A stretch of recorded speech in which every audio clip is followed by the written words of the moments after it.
This is The Extra Sheep, the unofficial Age of Empires 4 podcast, hosted by me, Socerton, along with Sir Nevels and Beale. Though Beale is out today, he's currently driving cross country trying to get home. He's been really busy, so we're going to excuse him today. And instead of Beale, we have another good friend of ours, Calerb Calamari, in here filling the shoes, the beefy, majestic shoes of Beale. How are you doing today, guys? How you doing, sir? How are things? Good. Calerb, how are you doing? I'm doing fantastic. I like it. You said in here you're better than a toucan and a Tesla in my outline, and I just want to say I love that, Calerb. I think that's. I'm trying to imagine what that would look like. Pretty good. That's pretty good. Today we're talking about civilizations that we hope to see get added into Age of Empires 4. So we're going to be doing some. This is mostly a more speculative episode than we've done in the past. We've talked a lot about balance changes and more of the nitty-gritty bits. Today we're going to kind of break away from that and talk about the more ethereal what-ifs of this game, as well as a couple of fun things that we'll talk about too, and all that and more. But first, I want to follow up on last episode. We asked people to send us their worst map ideas. For the most part, everyone listening did not do that, so shame on you all for not, sending me your map ideas. I really wanted to know. We did have a couple responses, and one in particular that was just, I saw it this morning, and it was disgusting. Therefore, we're going to feature it. So shout out to Amarath for sending this in. He says, I have a contender for worst map idea. Mountain pass with only one gap down the center with a pond in the middle of it with the only food on the map. Single choke point, only water-based food, and on top of it all, single sacred site on a tiny island in the center of the water. That is evil. That is evil. That is horrible. That is like... Wow. No sheep, no deer. Evil, you win. You win. We all want to die. We all hate ourselves. Evil. Yeah, I don't want to play that map ever. No sheep or hunt or anything on the map. Just literally only just water based. And then a sacred site in the middle, and there's no other way to read your opponent. Wow. Yeah. So I'm assuming it's gonna be a lot of wood then. So you can get some fishing ships out and maybe you have to be, right? Yeah. Yeah. Terrible idea. They will never put that in the game, and if you design it, it will just that code should just burn. But yeah, if anyone else anyone else wants to keep sending their worst map ideas, we are looking for the worst map that could possibly exist in this game, and then I want to see it be made. I want to see if we can get it crafted, and maybe I'll make a bonus content episode for our patrons, and maybe see what that looks like. That'd be fun. Somebody get a hold of Betterland. Yeah, that'd be dope.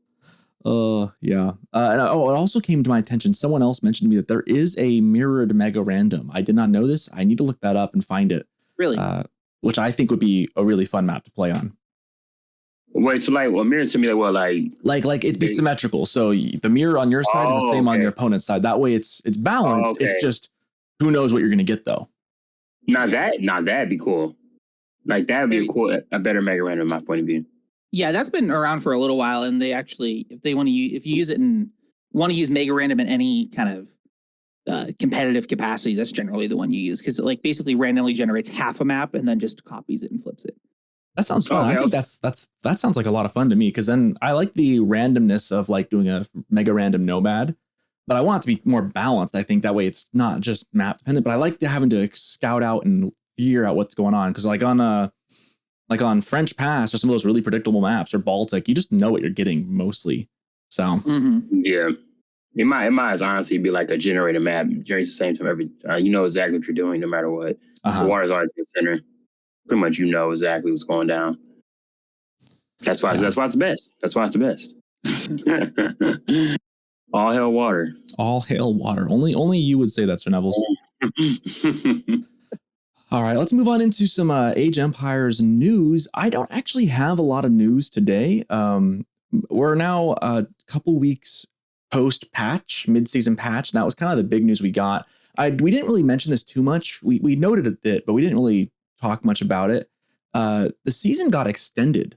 So it ends now. It was going to end I think in May or no, June. It got pushed back by a good number of weeks. How long did it get pushed back by?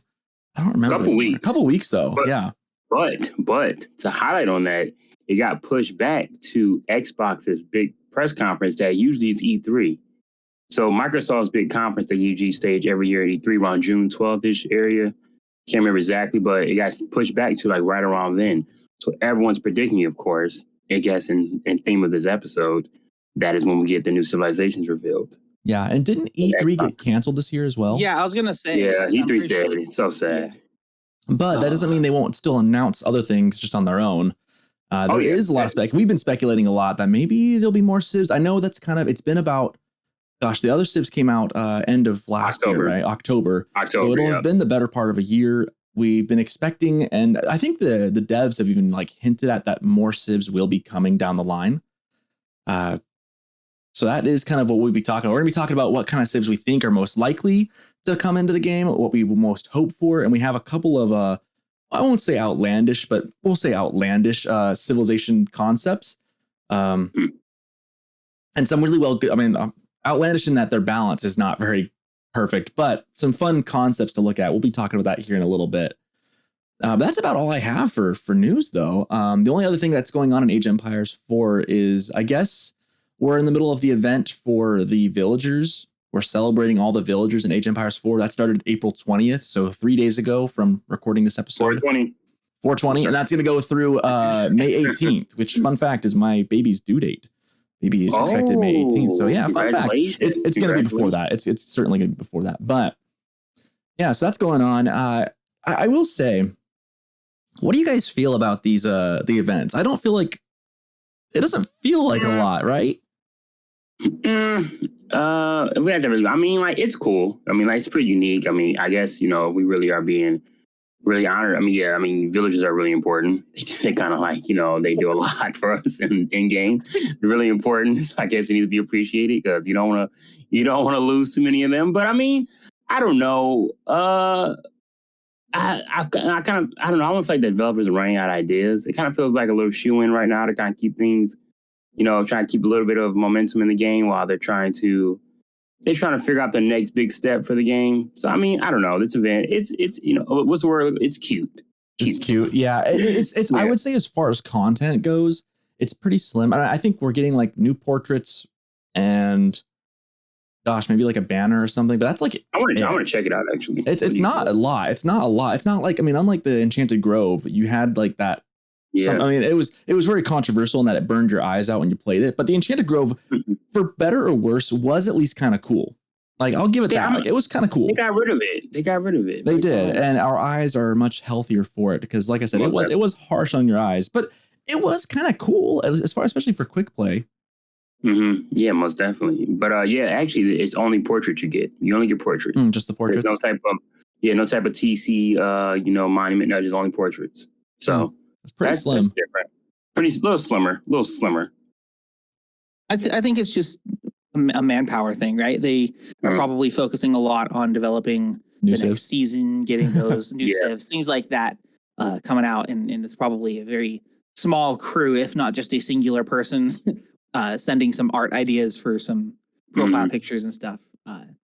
So, it's something to keep people going for just a little bit so they're not like just stagnant, but definitely not like a big focus from them right now.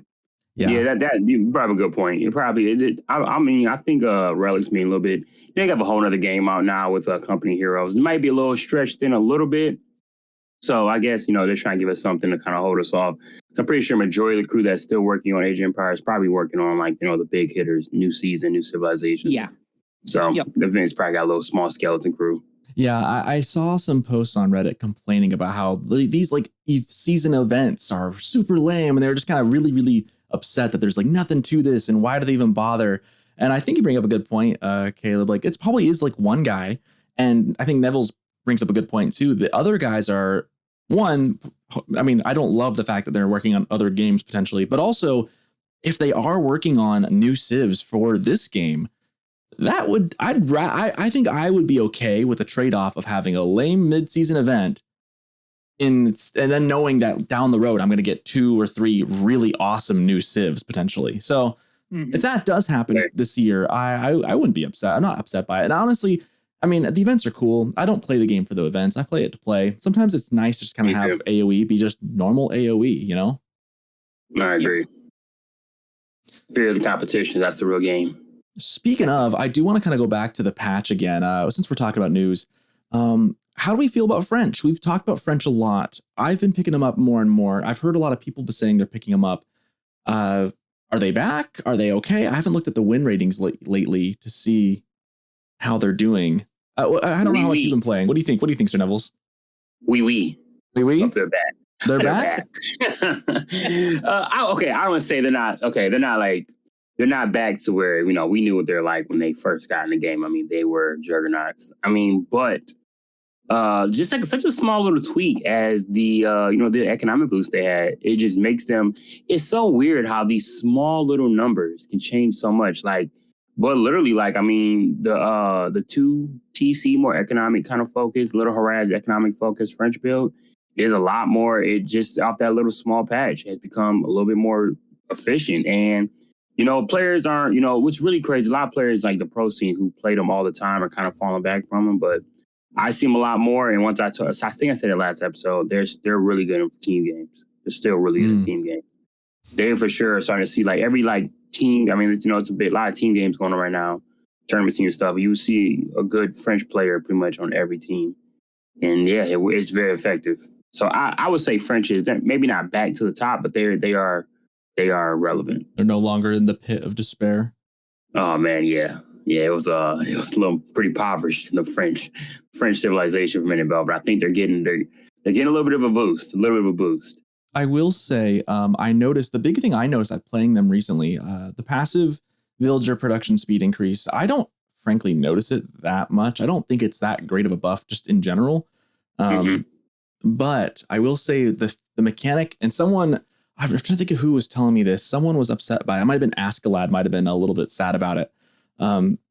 Saying that it was more strategic before, but now you don't need the upgrade Bloomery with your knights to get the 2-shot on a villager with a charge. They fixed it so now that when you charge with a knight, it hits the villager with the charge with a lance, and then you hit him once and then dead. And I did notice that, actually. I was playing the game on Prairie, and I actually lost the game. But I remember I did notice that as I would raid, I could easily, without having to have the blacksmith up yet, 2-shot a villager with the knight charge. And I was like, that's kind of nice. That alone almost makes it, that with the combination, I think, of the villager production speed reversion from the TC. I think those two challenge things make it's doesn't have to make French feel better again and not just really bad. But I don't know that I would say they're a top tier civ even still, unless it's like you said, team games are pretty good.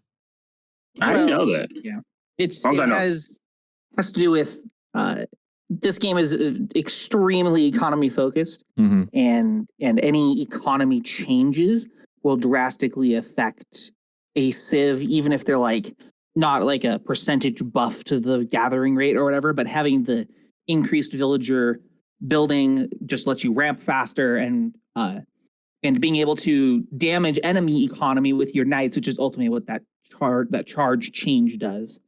It lets you impact the enemy economy while still having that boost to your own economy, and that's going to drastically change how well a civ plays for sure.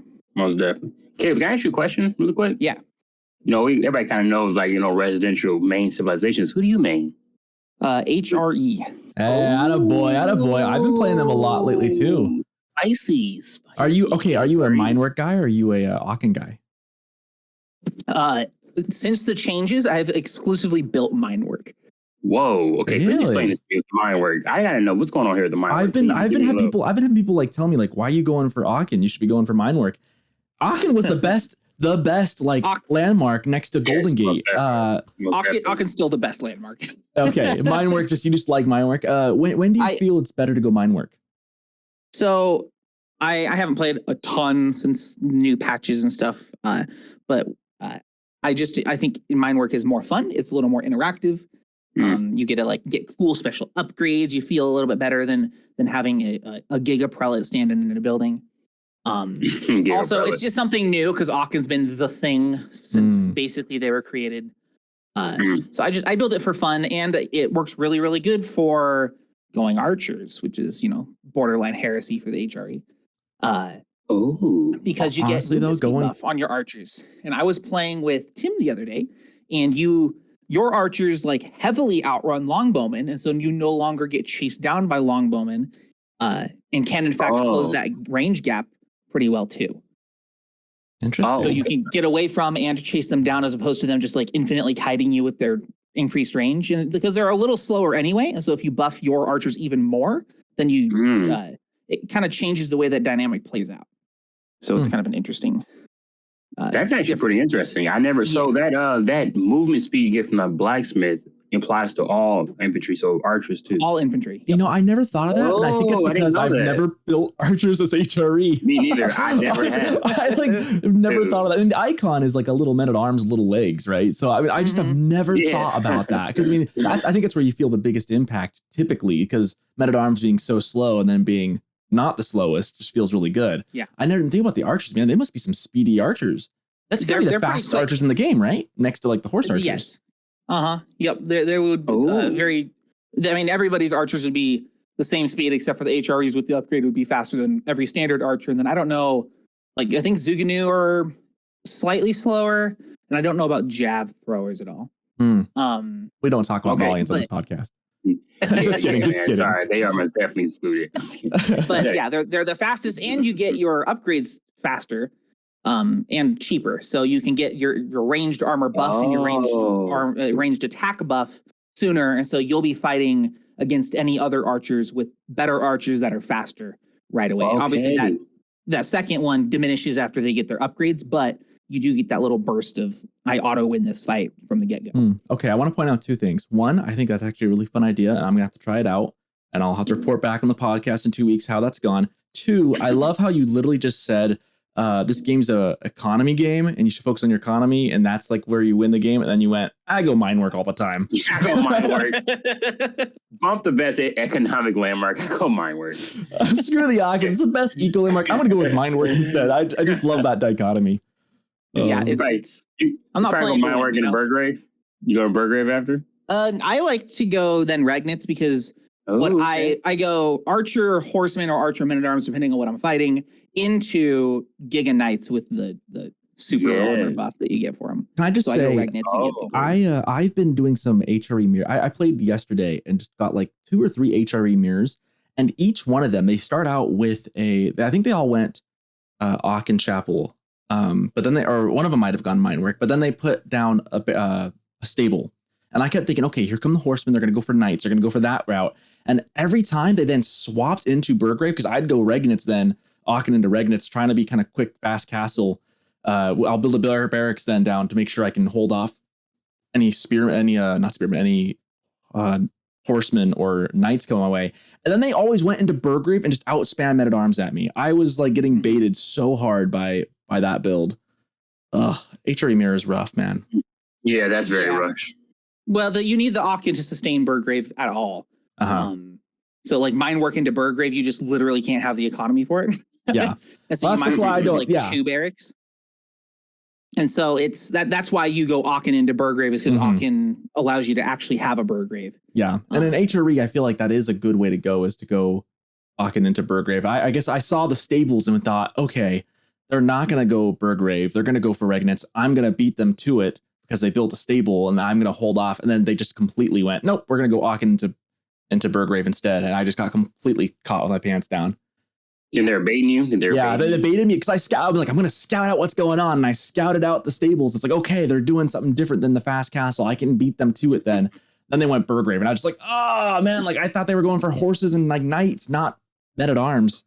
What an evil opponent. Evil. Yeah, evil. I've got an evil opponent I'll talk at the end of this episode with China. However, before we move on, I just want to mention, we mentioned longbows a moment ago, Caleb, and I just saw this funny stat on Reddit recently that the vision for English longbows in Dark Age is actually better than the English Scout in Dark Age. Yep. And I did not know that, but I was like, oh my gosh. I mean, obviously the vision for Scouts increases during each age. So that doesn't stay that way once you hit feudal. Actually, maybe it isn't feudal that does that, but like the range is the vision range is very large for those longbows because they're obviously their range is just better too, which is why. But wait a minute, really quick question. Wait a minute. So as you scale up in age, the visibility of your scout increases? Oh yeah. That's a thing that not many people know. It's you don't really notice it because you build up other things, you can see more. But yeah, your scouts increase their range every age up. Live extra sheep. Did not know that. All right. I thought it was just China. I thought China had that. No, I'm pretty sure that's every scout, right? You could be wrong. I did not know that. But actually, a lot of times, see, this is my problem. A lot of times I lose my scout and I just won't make another one. Don't make another one. Oh, Sir Nevels, that's so bad. So listen, you want to know why I throw a lot of games. I just like, I'm sorry, push from everything I got, bump it. Scouts can't do damage like that. I might just push from military. It just, man. I feel like there's very few points in the game. We're getting really off track just chatting about AoE, but I feel like there's very few points in games where if I lose a scout, I don't immediately queue another one in. I start doing that. I feel like maybe really early game, if I've already got enough sheep and I know we're both just kind of working up to the next stage already and we're like already aging up, I might not immediately do it if I really need to save those resources in the food. But otherwise, I feel like any other time, that's almost an automatic. Screw the extra villager. That scouting vision is so important, I think. You're right. I gotta get together. All right, boys. You guys ready for a game? Yeah. Yes, sir. Let's get it. All right. So today's is a doozy. Oh boy. I just want to apologize for what I have done to you guys here. Man. All right. So here's how it works. We've got a buzzer ready to go. I'm going to get my stuff ready to go here. We've got our buzzers. Where's my tab with the buzzers hiding? There it is. Buzzing live. Okay. We've got the buzzers. I have gathered a bunch of the scout lines. So everyone, for every civilization, they have different scouts. Lord. I have recorded and isolated voice lines of a scout from each civilization. And yeah, you see where this is going, Sir Nevels. Anyone else who's listened to the podcast before remembers that music episode. That was tough. We're gonna go through and we're gonna see if you guys can buzz in and guess the scout noise. And now the tricky thing with this is that they all say multiple lines. There's also the male and female scouts. So I have gender. I have just kind of thrown aside. So I just whichever one I loaded into a random game. Like custom game, like again and again for each civ, and whatever the first scout was, that's just what I had. However, I did try and pick the longest voice line for each of these. Okay. Some of these are easier. I got a bone to pick with you, man. I just told you I make one scout lose it and then never make one again. You got a whole game show around scout noises. I feel like you set me up here. I got a bone to pick with you, dude. You like doing this to me, huh? Okay, that's all right. You want to see me just never just. Well, you don't got Beale in today, so and Calerb's admitted he hasn't played too much this season so far. Watch Caleb still wash me. Now I will say, as I was going through this, I was like, oh man, some of these will be really easy, and you're gonna recognize half of these because like if you play a couple of civs, they'll feel familiar. Some of these are very easy. Like I can think of one or two that'll be really easy. The rest are not going to be very easy. So, oh my goodness. So I'm just going to work down the line. I've got a bunch ready to go here. I will warn you, the HRE Scout Whistle is my text message alert. So, is it? That's awesome. That's awesome. Okay, well, that's awesome. Let me randomize. Let me very quickly randomize my list here, so I don't just go down in alphabetical order. I haven't done that quite yet, but yeah. So when you guys, if you guys are going to buzz in, I will then let you answer. If you fail, the opponent can answer if they've buzzed in as well, and then I will just keep playing. I'm going to play them a couple times because we're going to probably have to go through these a couple times to hear them all. This will, of course, get easier as we go through. If you get it right, you should hear this. You guys heard that, right? Yeah. Right? And if you fail, we have the Abbasid villager death noise. The best death noise in the game. I was gonna do the game on just death noises, but I figured no one wanted to hear that much screaming. So they have different sounding death noises.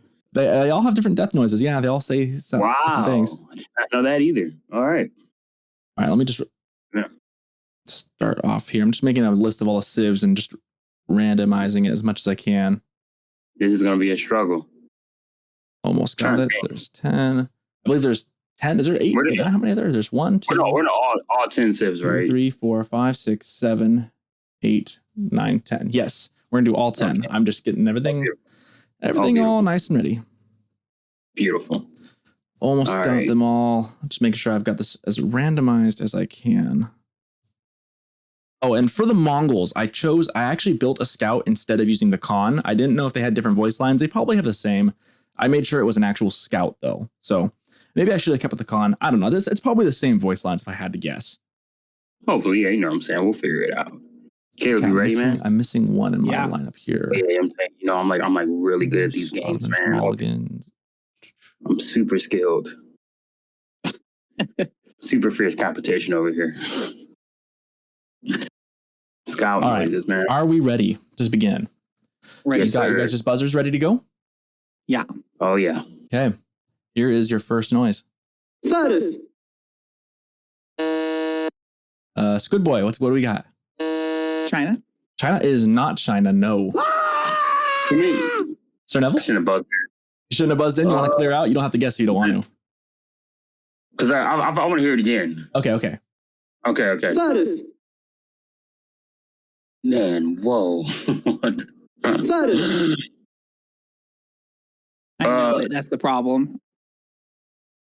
You can buzz in again. Yep. No. I know. I recognize it. I don't like. Oh. What's your guess, Sir Nevels? HRE. No. I just threw it out there. All right. You guys have failed this one. We're just going to dive through. We'll go make this one a little quicker. It is Abbasid. Well then, are you serious, dude? If I can't get Abbasid, then I'm done. Just it's over. All right. Here's this next one. This one I think is going to trip you guys up personally. Okay. Here's our next one. Explore. Oh, I know that one. Explore. Sir Nevels? That's French. That is French. Nice. I know my French. You know what I'm saying? Okay, I was worried that you guys might think it was English because it's exploho. It just sounds, because we obviously share that word with the French. Yeah. So I was thinking that might trip you up, but that was good. Good job. I don't know why. It's always that one. I just get it, and then exploho. Yeah, there's a couple of them that I say to myself just like throughout my day at work. I'll just be like exploho. Like I just they're in my equites. I say the equites from the French Knights all the time as well. Caballo. Oh yeah, those ones are great. All right, here's our next one coming up. Let me clear the buzzers. Actually, clear the buzzers. Okay. Haute café. All right, not Nevels. Caleb, you got this one. HRE. HRE, yeah, the HRE main gets it. Haute café. Oh yeah, he knew that. That's his text tone. He knew that already. Yeah. Oh, I got that one. That one's good. All right, next one down the list. Let me clear the buzzers here. All right, we're 1-1 right now. Pretty even game so far. Yorkum. Nevels? Mongols? No. I don't know why. Gotta clear the buzzers. Here it is again. Yorkum. Oh man. Yeah. Some of these are real tough. Yorkum. Yorkum. Oh. Is it Ottomans? No. It's Ottomans. Nice one. Nice one. Who are you? What? How'd you know that? What? How'd you know that? I thought Ottomans had something different. It was like, oh wait, okay. Here's that one again, just to hear it. Yorkum. Yorkum. I was listening for what languages sounded like, and it didn't quite sound like Delhi or China. And I was like, no. I think it's probably like a deeper voice. I think a Mongols, like, I don't know. It wasn't even that deep. I don't know. Remember, there's different. I've got male and female for some of these it's at random. So you might not. I think this next one I think is a female, but it doesn't lend itself to what I think it is as easily. But that's because I just don't. And that's not the voice I would picture for this one. But here you go. Here's the next one. Ooh. Hey. Caleb? Is that Malians? No, that is not Malians. One more time. Sir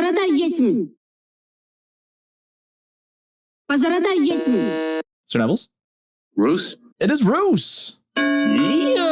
Yeah, I think the male sound like that. The male scout sounds a lot easier because it's like more of like the it sounds more like that harshness, but with the female voice. Eastern European. That is okay. All right, I don't know. I'm not gonna lie. Yeah, with the female voice, that one's harder to pick out. I don't know. I don't know where that came from. We are tied at 2-2. You guys are doing far better than I thought you guys would do on this one. Get your trigger fingers ready. I think you guys are gonna get this one quick. So be ready on this one. Ilalu. Oh, yes, sir. Sir Nevels, you got it first. Oh, yeah, it's the Malians, baby. Yeah. Yeah, that one's. Yeah, I was screaming at here in the States. We got a big fight last night, big boxing fight. And I was screaming at it all last night. Ilalu for no reason. I don't know why. I was screaming. No one knew what I was talking about. Like, okay, Ilalu. buddy. I almost picked a different voice line for this one because I was like, oh, it's too easy. But then I was like, this is a hard enough game as it is. I was like, Sir Nevels is gonna kill me if I don't make this as at least a little easy on him. When he set me up for failure. Yeah, so I chose Ela. I was like, I can't not do the Ilalu. Like that's too iconic. Signature. All right, here's our next one. 紧闭就秀， Sir Nevels with the quick fingers on that one. What is this one? China. China. Yeah. It is China. I say that all the time. My brother say that all the time. We say that same Scout voice line. Yeah, I had that. I knew that one actually. Well, 紧闭就秀， It's just like super obvious. We say that all the time. It's weird to me how some languages just kind of pop out more like that one. Yeah, that one really pops. Chinese seems like. Well, I think like it has to do with like how they like enunciate, and like China's real sharp, right? And so it sticks with you. Like those real sharp tones. Well, we kind of mentioned the Eastern European too. That kind of like harsh, like the V's and S's and K's, kind of like that's a very Eastern sound. And that one was, but that of course that was hard with the female scout. But yeah, that was a female scout. Yeah, that's what's a little different. Okay, I know female. Wait, so there are female scouts in the game? Oh yeah, and it's like it's like at random too. I did not, man. Do I play this game? What is going on? It's only I did not notice. What about? I mean, the French one again was this. Explore. Yeah. Okay. That I don't know. See, I play. Okay, that one sounds really familiar. French voice. Yeah. Those French ladies, a wink. Those French ladies, scouting things out. Oh yeah. Explore. All right, here's our next one. Let me clear out the buzzers here. Here's the next one. Redundant. Sir Nevels, quick fingers here today. What do you got? I might have shot the. It's English. I might have shot the. You are on a roll, Sir Nevels. You have been. I don't know what is going on. Nevels might actually win this one, guys. I think he actually has it in the bag now. Doesn't he already win? I don't know if I can catch up. Yeah, I think he's already won this one. We're just playing for pity points now. Nevels, man, he's struggled the first couple. Beale has been sweeping lately, and Nevels now finally has his moment. The problem isn't the knowledge. I've been so slow on the stupid buzzer. Because I like knew two of them, and he just beat me to them. Yeah, I'm sorry, man. Listen, man. I'm sorry, kid. Nothing personal. Dude, Bill's my real enemy. Bill, where you at? I'm back, Bill. Yeah, you want that rage built. You want to duck off this episode? I'm back now. What's up? Oh, that's too good. Too good. All right. Well, for funsies, here's the next one. Sabon. Sir Nevels? Might have been too quick with the gun here. So Vaughn, oh man. I want to go with not the Mongols. I'm saying Mongols. Actually, no, that's not the Mongols. But I said Mongols. Yeah. That was too much. Sabon. Yeah. Delhi? Yeah, it's Delhi. Delhi. I gotta play Delhi more, man. I need to as well. I don't know about topic. I'm sorry. Are they still like top notch? Are they still being played a lot? They were at first. They were for a while. I feel like I know that recent patch kind of dulled down a little bit. I feel like they started playing it. Their win percentage is lower. That's off topic though. They don't seem. I mean, we can chat about that for just a quick second. I wouldn't say I see an overwhelming number of. You never did. Delhi has always been one of the least played civs. I would not say that they are overwhelmingly good right now. I think their town center buff, like for the keeps, got nerfed, I believe, and I think that's made them kind of not be played as much. Yeah, they're a decent really civ, but I wouldn't say that they're like a S tier civ at the moment right now. Make Delhi great again. Let's go. Make Delhi great again. Or we can not. All right. Last but certainly not least. Or we cannot. Here is our final scout voice line. Sir Nevels, you have the quick fingers. It's Mongols. I knew it was the last one. It's Mongols. Wait, am I wrong though? Is it Mongols? No, it's Mongols. It's Mongols. It's Mongols. We only have one left. So Yeah, last one left. I didn't get the ding. I was like, am I that wrong? The last one. I was right. I was jotting down that you got it. So yeah. So Sir Nevels, you got 1, 2, 3, 4, 5, 6 of those right. Dude. And you were giving me a bunch of crap at the beginning saying, oh man, Socrates trying to hose me on this one. Listen, man, I don't know what happened there, man. I think something came over me. I don't know what happened because a lot of this spitball, the spirit of Beale possessed Sir Nevels for this game. Listen, Bill, you seen this. Tell all your friends. Let's go. I'm waiting. He's telling next time it's over. Let's go, Bill. Too Caleb, funny. Man, too funny. GG's. Caleb, the GG.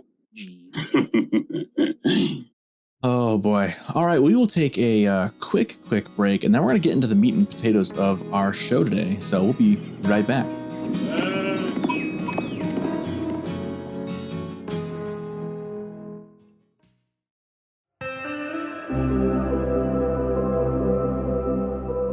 I used to never know how to win AoE 4 games. It took me a long time to improve, but I started managing my town center and villagers better, refining my Dark Age build order. But it wasn't enough for me. I stopped kidding myself, and I got a consultation from www.moreknights.com. And now, along with my other improvements, I'm also making enough knights to win the victory. If you've been kidding yourself about your game improvement, stop. Along with better macro, moreknights.com has helped me improve and get to platinum. moreknights.com is Griabara approved and has shown to increase ELO on an average of 240 points. moreknights.com is not for everyone, including those who are pregnant, tilt too easily, have bad micro, or are China mains. Tell your AoE 4 coach if you experience any lightheadedness, excessive tilting, or delusions of reaching Conqueror 3, as these may be side effects of one-trick pony syndrome, a common and dangerous complication. Stop using more knights if you don't know how to avoid spears or can't properly macro your villagers. If you're stuck in mid-ladder with no end in sight, don't kid yourself. Get a consultation with www.moreknights.com and about using more knights.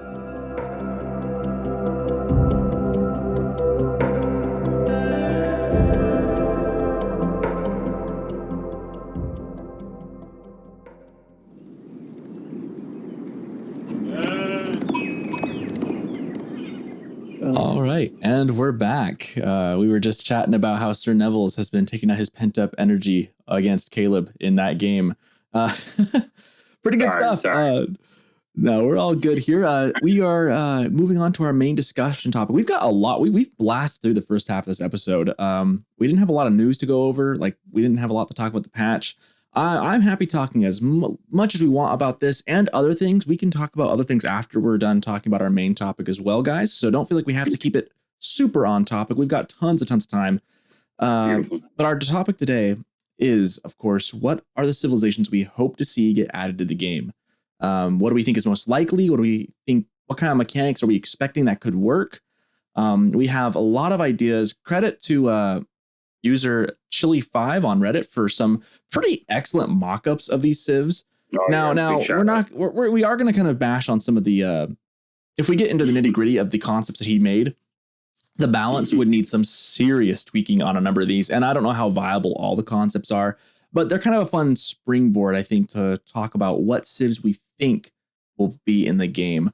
Now, I think Malians was kind of a surprise addition to the game. Would you guys agree or disagree? Like, that was a civ people were kind of surprised about? Definitely. No, I think I might expect the Malians, at least not this early. I think that people tend to put a heavy priority on what civilizations were dominant or popular ones from Age of Empires 2 or whatever, instead of focusing on like what civs work well with what type of mechanic. And so I think if you think of it that way, it's less of a surprise that they showed up, because it's we didn't have any civs that like utilized gold like they do, right? We have several religious ones and several early eco raiding ones, stuff like that, but we didn't have any that were like this like gold focus civ, you know? Yeah, most definitely. I guess you say it like that, then yeah, you're right. The Malians, I mean, I like how they're exploring, like, you know, outside just Western Europe, they're kind of exploring other civilizations. And earlier too. I mean, I think everybody kind of expected Ottomans. Ottomans eventually. Ottomans felt pretty expected, and I think Ottomans have been well received too. I think they actually fit in really well with the core civs. Malians, I think, are a bit more controversial as far as how they play. I will say, as far as design though, I while I hate playing against the Malians, I don't like the way their civ operates as far as mechanics. I do love the vibe of the civ, and I do like that we're getting some representation of Africa and of those regions, because those regions kind of get glazed over by history, especially those of us, in Western Europe or North America. We just don't learn about a lot of that, and I know Malians isn't really. It's more of an amalgamation of a couple of places as well, but it is nice to see some more of that representation in the game. Most definitely. Quick question: how do you guys feel about like Age of Empires 2? I realize Age of Empires 3, they kind of go like a more like broad perspective of civilizations, like you said with the Malians. They kind of combine kind of multiple kind of regions into kind of one to kind of cram together. Like for example, like me, I wanted to see the Bohemians. But Bohemians are kind of like a little bit of a kind of fit with HRE already. HRE, yeah, they kind of like break it'd be a breakdown of the HRE. How do you feel about like small, like basically little counties or little duchies inside of another big empire being introduced? I think so. The way Age of Empires 2 is designed, each civ is not nearly as isometric, which means that those tiny differences in each specific region can come out, because that's like the sole difference in the civ, as opposed to Age of Empires 4. When you go, if you get too hyper specific, it becomes difficult to differentiate because your civs are already very different from each other, and you can't, like, I don't know how you would differentiate between a Bohemian and an HRE without copying a lot of mechanics. And like eventually, after they've explored a lot, they might start introducing, similar to HRE civs with slightly different tweaks. But right away, they're, I think, going broad so they can make very unique types is probably the better approach for the game they're trying to do. I agree with that. I think AoE, bringing up AoE 2 is a good look, because AoE 2 has a lot of civilizations. And a lot of people bring that up on the Reddit, like, well, should I pick up AoE 2 or AoE 4? Because AoE 2 has all the new, way more civ choices. And a lot of people kind of go, well, essentially, though, you've got like 8 civs in AoE 2 that are basically, and at that point, it's like, okay, you've got English and you've got, what's the one? Scotland to the north, what are they called in that game? The Celts. The difference between those is like one unit is slightly different. Basically, they operate very similar. Like, you wouldn't, if you were to put those two civs in AoE 4 and had them work very similar, it'd be like playing the same exact civ with like a slightly different final unit. And so whereas these games, I think you mentioned it, kind of like they're very isometric, very asymmetric civilizations here. I think we do want to get like a lot of. I think too, like landmass, like Bavaria would be kind of cool, but look at like the Mongols or like the Rus and how much land may cover, or even China, just how much is covered by that. It gets kind of hard to differentiate. You gotta be able to differentiate them enough, and they have to be different enough in style. But that also means then what can be added. We're kind of painting with a broad brush here. I think one of the ones we were looking at, I think I'm going to say this wrong, the Tamils. Kind of the three kingdoms, the three kings of like Sri Lanka and southern India.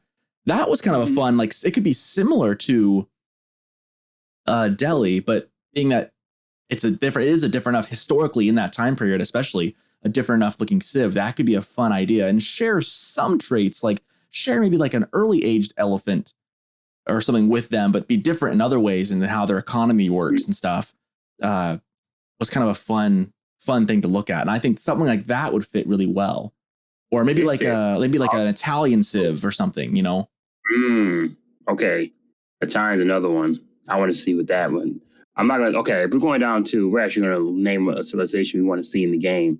We were talking about this a little bit off recording, but I really want to see. A lot of people kind of agree and disagree if the civilization is going to be really viable, but I want to see the Byzantines really bad. Like, I like their interesting concept of like how they implemented a lot of like for example, like fire ships, and I don't know. I was trying to do some research because, okay, I'm going to do a quick disclaimer. I'm not like a historian. Like I'm not, I've got a little better, but especially before playing this game, I really was not very familiar with like Western Europe and ancient. Like I was like maybe like more familiar with U.S. history, but like as far as like world history, not the most familiar. But I'm getting up to speed. But as far as like the Byzantine with their Varangian guards and how like it's like, okay, people compare and say we don't need Byzantine in the game because we already have HRE. That's what I've heard because like they're pretty similar in a way. Well, I feel like they would cover something similar with Ottomans too, right? They're kind of in that Turkish region, aren't they? Yeah, it'd be like HRE Ottoman baby. HRE Ottomans had a baby.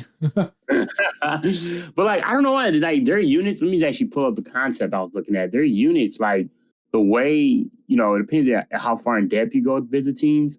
Like I felt like their unique units are so like replacing like a lancer with the cataphract or a knight with a cataphract, and they basically like instead of having a grenadier or a hand cannoneer for their imperial age unit, they have flamethrowers, and basically they have like instead of having a demolition ship, they have a flamethrower ship.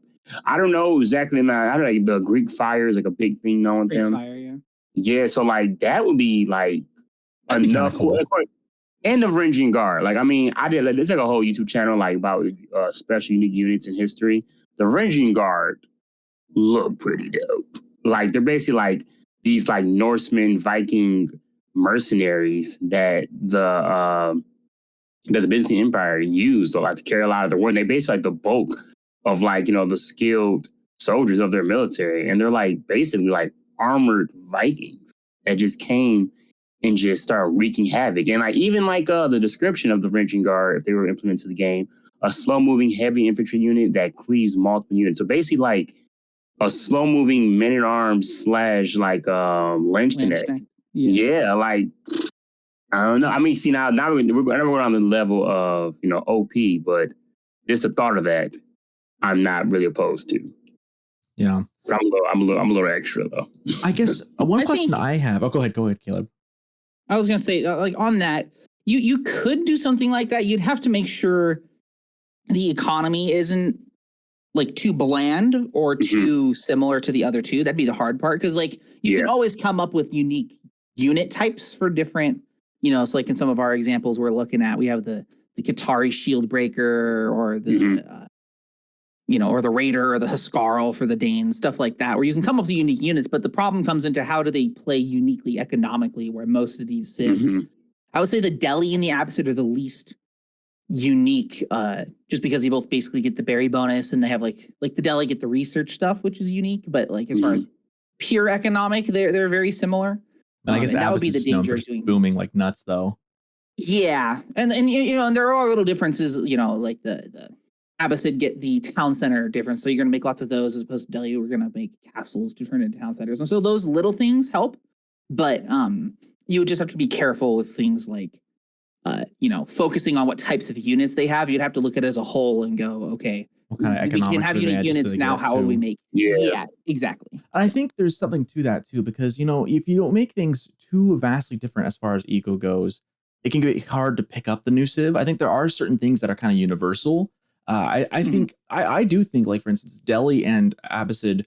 I mean, it's nice. I like that they share the same berry thing, and they share that they don't, they don't. Certain civs, especially like the Islamic civs, don't go for the boar, which makes a lot of. I mean, that makes sense given the tenets of their belief. Like that fits really well with the civilization, and so they have the same. That's why they have that berry bonus, is to fit that. And I think that kind of that to me is nice because it showcases that there are some similarities between the civilizations, like as far as that kind of underlie them. They're from the same maybe macro region. They're not European civs per se, so they share those same things, but they're still very different in how they operate. Obviously, Abbasid with the TCs, Delhi with the scholars instead, and also the TCs basically being in keeps. I think that makes them different enough. I think you just gotta be cognizant of like where those advantages are coming from. Because then you get like French that don't really have. I mean, what advantages French have? Like they're supposed to be the trading civ, but in practice, outside of team games, that just isn't. I mean, French. I think French and English have some of the worst eco upgrades in the game as far as like economy that sets them apart from being different. I mean, English have farms, and that's I was gonna say, it. you enclosures. Enclosures, yeah, but I mean Imperial Age. How often are you going to get there, though? You know, I mean, they have cheaper farms, which is nice, but that's like the extent of it. And I think, honestly, I think that's enough.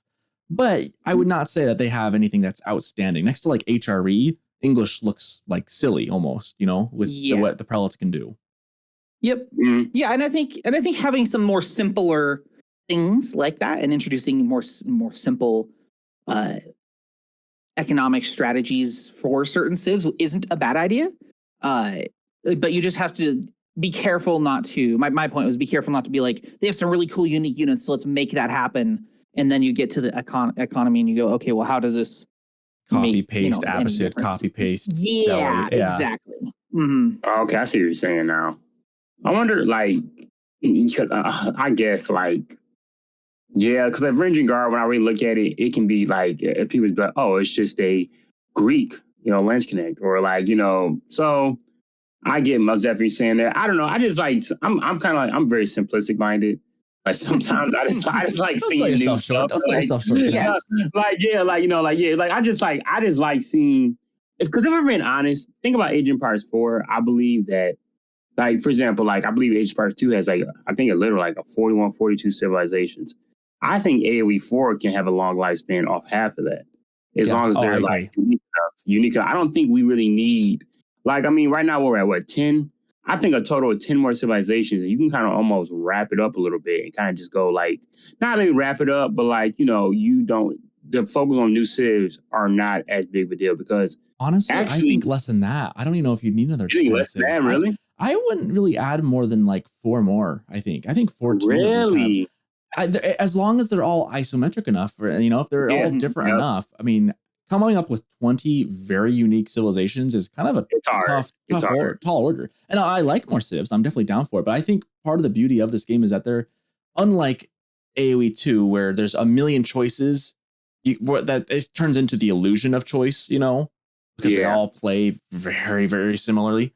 I think with Age 4, every civ you have to really learn the civ, and I mean French and English play similarly as far as early game goes, but like some civs have completely different Dark Age openings. Most do actually. They all do. So I don't know if I would do more than 14 total, because I think that would start feeling pretty. Obviously, the 4 they pick would have to be really well chosen, though. That's my follow-up question. What 4 would you add in? I think the question really is, what do we expect most likely to be added? I think if I had to name 2 that I expect to be added in at some point, it would be Japanese and then Viking civ, maybe like called the Danes. I think those would be the 2 most likely. And I think those are the 2 most requested types of civs that I've seen amongst the community. So. And I'd be on board with that, I think. And I think, having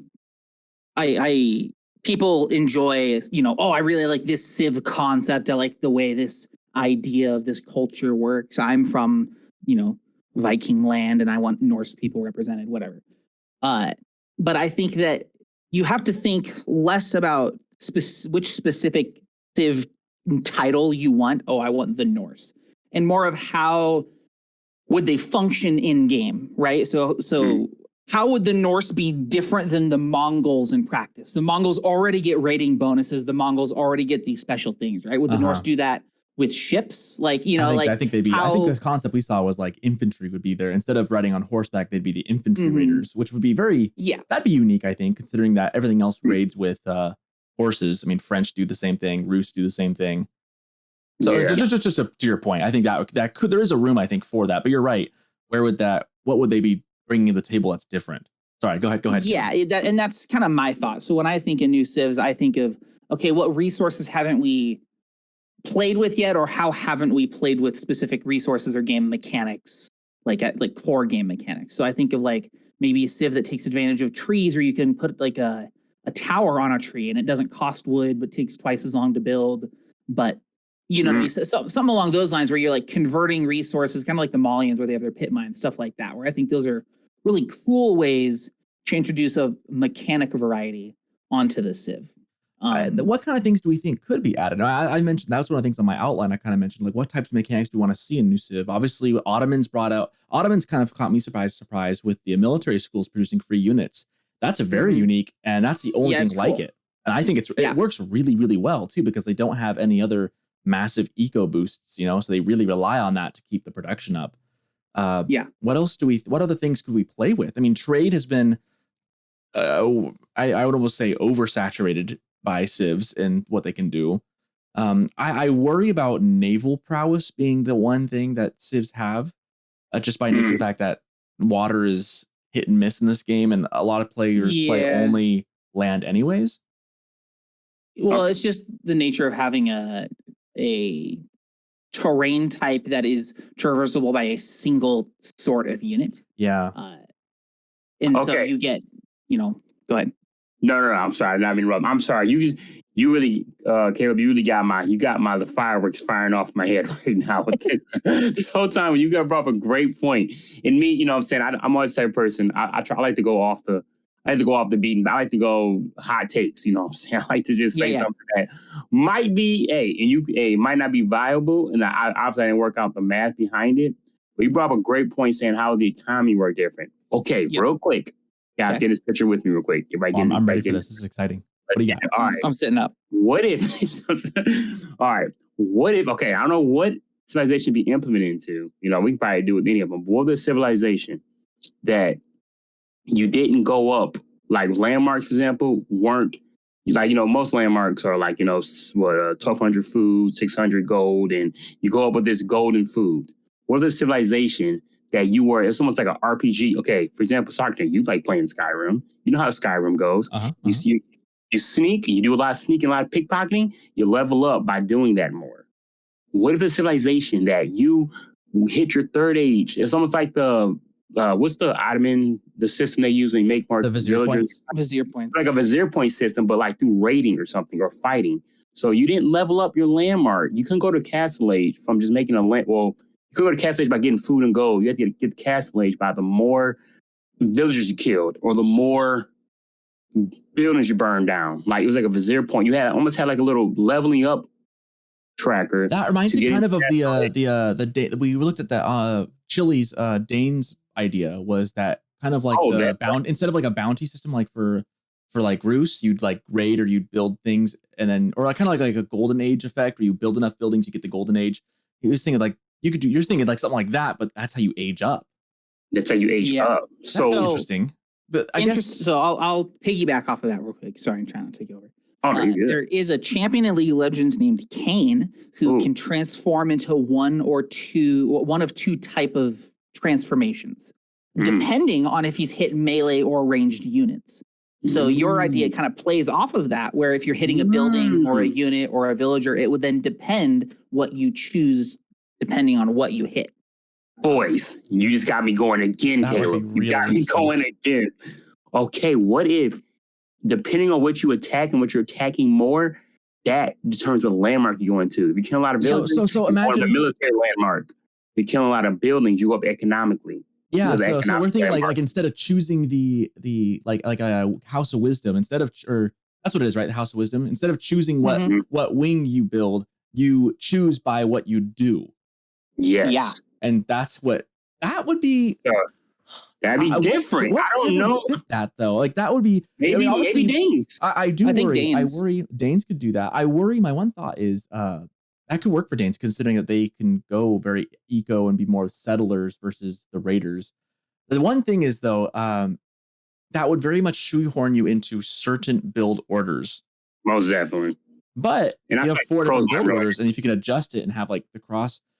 That'd be really interesting to see, and that would make it an incredibly difficult civ to play, I think, in some ways. Very hard. I would probably not even like it. That's a fun concept. That's a fun concept. I like that. That's So, like, and if you're the opponent, if you realize that, okay, he's attacking a lot of my villagers, he prioritizes my villagers, he's doing that, he's probably going military wing. That would probably make it a little bit harder. I mean, like, it's like if you're in my opposition, you can kind of know what your enemy's going towards, but doesn't make it as easy to stop. Doesn't make it like you're gonna be easier to stop it. Like, I just like the aspect of, just like, Caleb, how I doing? Okay, yeah, you put all these units in the game, all this, but like, what what really you doing differently? Like, what's really making you stand out, you know? And I feel like if there's a civilization that, like, okay, not why does every single landmark have to go up with food and gold? Maybe there's a landmark that doesn't require gold to level up, or maybe there's a landmark that doesn't require, like, just do it to where, like, you know, this is me just spitballing off the top here. Nothing's wrote down. It's off the top. But I'm saying, like, you had to go like wood and stone was what you had to do. Yeah, wood and stone. Yeah, exactly. So like so now everything's changed. Everything's changed. Like, what if, like, you know, is there a unit in AO2 that is like pretty much all trash unit civilization, like no gold? Like, I don't know if you played AoE2, Caleb, or I mean, there's some specific units that are like a trash unit that you can spam out. Yeah, like maybe there's a civilization that, like, you know, it's not as gold unit dependent, even in Imperial Age, where like they're more so. Yeah. So we're talking like antithesis to Malians, where like Malians are all about the gold. The Civ would be like, screw gold. Yeah, like we make golems out of the stone. Yeah. Exactly. maybe that would be like an Aztec Civ, you know, like they don't need. They've got El Dorado. They don't need gold. They've already got it in all their buildings. That's what their buildings are. Or maybe their buildings are made of gold, and all their units are trash units. Basically, they only get one town center, and it generates X gold per minute depending on the age. But they can't harvest gold, and they don't need that much either, or something. Yeah. Now it's spicy. Okay, on Aztecs though, not to kind of completely pivot us, I was wondering, given this, so one of the tricky things about adding civs in this game is that we're kind of constrained by the historical timeline that we're in. Yeah. So I think the game kind of begins anywhere from like 700 AD and kind of caps out around 1400 AD. So basically, I mean, if you look at like the campaign, especially the campaign kind of ends. I think the latest game I've seen is 1400, which is right before the exploration age, right before the discovery, quote unquote, discovery of the new world, right? So do like Mesoamerican civs have a place in AoE 4 even? Because I think Aztecs is one that gets brought up a lot. A lot of those American civs are played in AoE 2. That's something that they have a lot of. It makes more sense, I think, there, because it's kind of, I think AoE 2 is a bit more broad. Whereas AoE 4 seems to be kind of very stuck within that 600-700 year span, right? Does it have a place? Do American civs have a place in AoE 4? Does that fit the timeline and fit the theme? The Aztecs were around from about 13 to 1500. So they would fit the timeline, but yes, would they be something that would be would it make sense to have them interacting with the other? And I guess like you could say the same. Did China ever actually fight English? No. So why are they playing in AoE 2? That doesn't make, or AoE 4. It doesn't make a lot of sense. So I guess there's that. They are in the proper timeline, I think. But they are in the proper line. Okay. Yes. I'll accept that. Because that's another civ I think that could very well. I mean, as far as like the Malians being kind of the surprise, kind of representing more of some of the African nations that we don't think about. Aztecs would obviously be the shoe-in for an American civ, like a Central American civ. Yeah. Yep. Yeah, I think, and I think you could definitely do some games of stone and stuff. Seeing as they'd be more, kind of isolated, kind of like the Malians were, isolated in that way, and definitely some cool mechanics off of that. Aztecs didn't have they didn't have cavalry, right? No, they didn't have horses. Like tens of thousands of years ago, there were horses on the continent. They found bones of horses, but they didn't. When the Spanish arrived, there were no horse bones. They were like, "Oh my gosh, what are these gods?" Yeah. So horses were introduced by the Spaniards. Okay. So like I remember. Okay, so I watch a little bit of AoE 2. They have Eagle Scouts, right? Scouts that are like basically footmen. Yeah, they run as fast as horses, just to give them something. Yeah. See, now this is where I become. See, I know by historically accuracy, maybe like may not match up completely, but I would love to see that. Like I want llama cavalry. Exactly, that'd be so dope.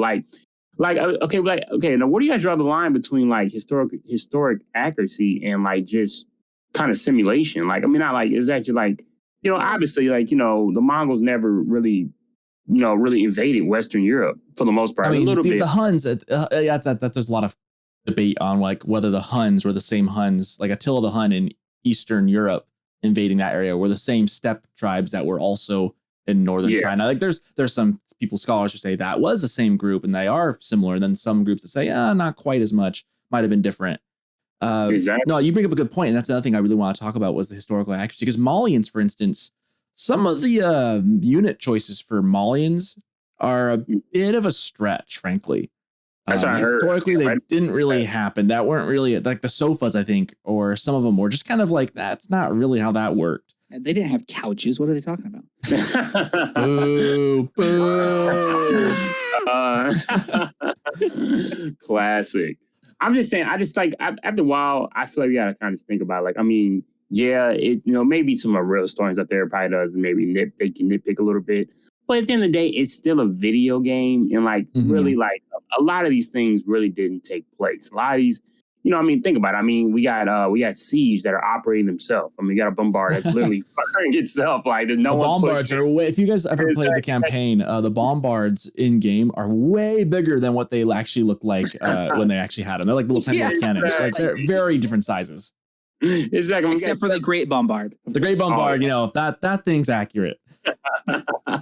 Yeah, I remember watching the clip. I remember watching the clip in the campaign. Well, that's another thing too about historical accuracy is that this game is kind of presented as, especially the campaign, is presented as a documentary, and I actually really enjoy that. I like that as a videographer, as a content producer. I think it's a really fun choice, and it's a good way to frame the game. I think it really kind of grounds it a little bit, but obviously some very very strong artistic liberties have been taken. I mean, the Bombards are massive compared to the little things that they were actually using.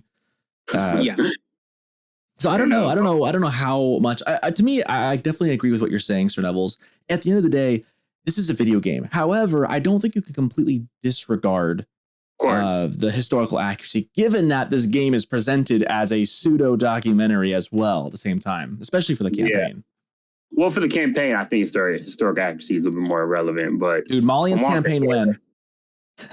Oh man, Malian's campaign win. That'd be an interesting campaign. I mean, like really, but honestly and truly, I mean, okay, this is kind of like, what campaigns would you like to see in game from Civilization? Like, all what of campaign? them. I think all of them. I think every Civ should have its own campaign. That's a bit greedy, but like I think they all should. Who would you want to see next? I mean, I'm pretty sure they're going to release a campaign with the new Civilization. If it's a paid DLC, it's probably going to be a campaign with them. So who would you like to see as far as a campaign Civilization? I think I know mine. That's I think tough. I'll see. I feel so basic just saying Japan. Like that would be so Japanese Civ makes a lot of sense because they did interact a little bit with Chinese. I mean, China tried invading Japan at one point. Hear me out. Ooh. Chinese, a Japanese campaign, but it's like Japanese lords fighting Japanese lords with their samurais and stuff. Oh, it's like Civil War campaign. Dude, imagine a game where you pick up a shogun. You can pick one of the shoguns in Japan, and you kind of like imagine like a little map. You have to take over all of Japan, and you choose what battle. Instead of being linear, it's like it's kind of like what Company of Heroes did, right? Where it's you just got to take over Italy for their campaign. Like that's kind of open. There you go. That would be kind of a fun thing to. There's a precedent with that with Company of Heroes. That'd be kind of fun. They could just steal the code from that, slap it on over. There you go. Devs ain't put that much. Soccer, you trying to put these devs to work. Like, all right, I know. They're like, it's only 3 of us, man. Jeez, it's only 3 of us and a hamster and a wheel running this whole thing. No, big shout out to those devs. They're working hard. We appreciate their work. Or what if there's a campaign like, for example, they introduce the Byzantines and it's literally the campaign is just defending Constantinople against the Ottomans. Like that's the majority of the campaign. Yeah, like it was just like that. I feel like that right there be go to introduce the Byzantines. Like you're like, I mean, at the end of the day, I mean, to spoiler on history, you lose. But you're just going through it. You're going through the struggle of just defending the last greatest city. Like anything, y'all know. I just feel like the game. I mean, anytime I hear Socerton you're saying about like just adding in like maybe like don't like if anything like not surpassing 20 because I feel like the way this game has operated with the different variation of civilization is really kind of what staples the game. Kind of like they start kind of going more so quantity over quality. That's going to really put the game in a really bad spot. And I think too many civs will upset the balance of the game also. Like I think like them implementing like 2 at a time and not really going. because I heard somebody put a Reddit post like, I would like 100 civilizations. That'd be awesome. But I really disagree with that. I mean, of course, it'd be cool. But as far as after a certain point, you have a lot of like pretty much echo civilizations, like not much difference. So you got a good point with that. I mean, 4, it breaks my heart because I am kind of people to be like, I want this. Just want more. Yeah, we just want more, right? They're all so cool. More. But realistically speaking, it probably around 14, 16 civs. That's probably like the sweet spot. I think that's where it would cap out. If I had to pick, if I had to pick 4, let's go through that. Let's see if we had to only add 4 more civs. What would they be? I would personally, I think, go for. I think you've got to add a Viking civ. So Norse or Danes. I think there is a way you can make them different enough. I think that's just the hallmark of this game is I think mostly what happened in Europe. That medieval fighting, I think, is kind of what gives this game the character it has. I do think we need a Japanese civ. I like the East Asian civs. I think that's a lot of fun. I know some people float around the Vietnamese. I think Japanese would be better received, frankly, for better or worse. And I think there's a good fit with the kind of intrigue between them and China. I think that would fit. So that'd be my number 2. Number 3, I guess I'll go with the Aztecs. I do think that's the civ that they want. I think we need to get that representation. We have an African civ. We need a North American civ. I think that would be good. And then the last one, I think I'm kind of torn between wanting like an Italian civ or wanting a Portuguese / maybe like Iberia, like an Iberian Peninsula. So Spanish and Portuguese in like one civ. I think that'd be cool. Although I do like the idea of like the Sri Lanka as well. That's another potential option. Those would be kind of my top ideas, I think. Yeah, I mean, I think it's not a terrible idea. I think the Spanish / Portuguese, the Aztecs, the Japanese, and the Norse are unique enough from what we already have, cover a lot of the bases. I like that list a lot. That's a good one. Yeah. Yeah. Or, you could always add it Australia too, Oh, just because. Just because. I mean, I mentioned it'd be kind of cool to have like this would be tough because you'd have to just amalgamate a lot of it, but like a Polynesian civ would be so cool. Yeah. They just have no place they just don't really have a place in history with this. Giga water focused and then you're just screwed. Yeah. They don't really have a fitting place in the game, even though I love the Polynesians and all their various cultures. I really have a deep appreciation for what that is and how cool they are. I don't know that they would fit in this game though. Number 1, Dry Arabia civ. Oh, gosh, it would be the most ironic thing if that would happen and was true. That'd be so funny. That'd be so good. Honestly, Socerton, I kind of like pretty much gonna mirror what you pretty much picked. I mean, you pretty much catered like those are probably like a really good forces that I don't know. I just feel like Byzantines are such an important. They were just so relevant during that time of history. Like, so I feel like you got to throw them in there somewhere, even though they are like you said, you mentioned HRE and Ottomans make a baby and it's pretty much got Byzantines. But, sometimes, that's how it is, sometimes that's the heir. That's the heir to that's the one. Like, because I feel like Byzantines, they were like, they're the continuation of the Roman Empire, But when the West died, the East, they prevailed for a very long time after. And they were very much involved in Western European politics at the time. So it's they're a huge empire. So weird. It'd be very weird to like just not have them included in the game because, they're kind of like, they can be somewhat similar to others. It's going to take some work and take a lot of creativity to make them stand out. But, like I said, I know historical accuracy is a real big thing to hit on the head there, but at the same time, it's a game. And you kind of got to toy with history a little bit, not too much, but a little bit.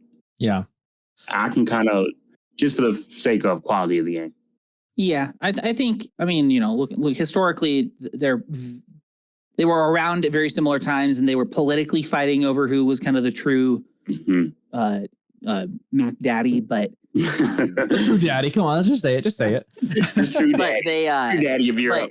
Yeah, I think they are. I think it's possible to make them. I just think like Socerton's list is much more variety. Yeah, most definitely. That more fitting to the game. It would cover more things. And then I've been I keep forgetting to mention this every time it's brought up, and I keep getting reminded, and I finally am going to say it now. I think after you hit that cap that Socerton was talking about, that's when you could start to insert deviations into civs. So you could pick the Holy Roman Empire, and then under that pick have maybe even just a subgroup, like how pick whatever you want to call the Germanic civs, and then you could have a sub menu of Holy Roman, Byzantine. You know what, sir? Now you're that opens up a whole new window. That's kind of what I was thinking after you hit that cap, where they could then introduce like a whole slew of civs, maybe an additional one for each civ they already have, and then just have create like a sub the menu. Celts then for English. If English need like the Celts would be their alternate. English and Celts. And so Nah, they're play similar, so you don't have to come up with a ton of new economic things, because when you pick that, your enemy will see that, and then so they can kind of conceptually understand what you're going to do, and then play against the specific type of units you have and stuff. I want to play around with this a little bit. I think of some options for this. This is kind of cool because, like I said, you have English could have the Celts. HRE could have like the Bavarians. Ottomans could maybe have Byzantines, maybe if you wanted to include those in there. Trying to think. I don't know what maybe Malians. I don't know how close they are to Ethiopia. Rus can maybe have like the Ukrainians. Or you can be like, or Muscovy, you can kind of split those two up. Even Mongols, you could have the Eastern and Western. You could have like the Eastern, you could have like different Khans. Different Khans. Yeah, like the Horde in the East, and then you have like the Huns in the like Attila and his Huns. Because they were kind of different in some ways. French, you could have. I'm trying to think about French. French, you can have like you can maybe split French into the different parts. Maybe like the more Swiss Alps French, and then maybe more of the lowlands French with like maybe the Frisians or something. So you want like different loadouts for each civilization? Yeah, like what would we do differently with those? I mean, maybe you just change like one. You wouldn't want to go too crazy because they would have to play mostly the same. So maybe you just alter one unit or one small thing, or a handful of units, or an economic thing. You could alter some things, but ultimately it would play similar enough to where it would be easy for me to pick up the secondary as I play Holy Roman Empire. I could pick up the Byzantines or whatever. Maybe instead of like a Holy Roman, maybe instead of like land snakes, you get like a Teuton or something like one of like a really really tanky man at arm instead.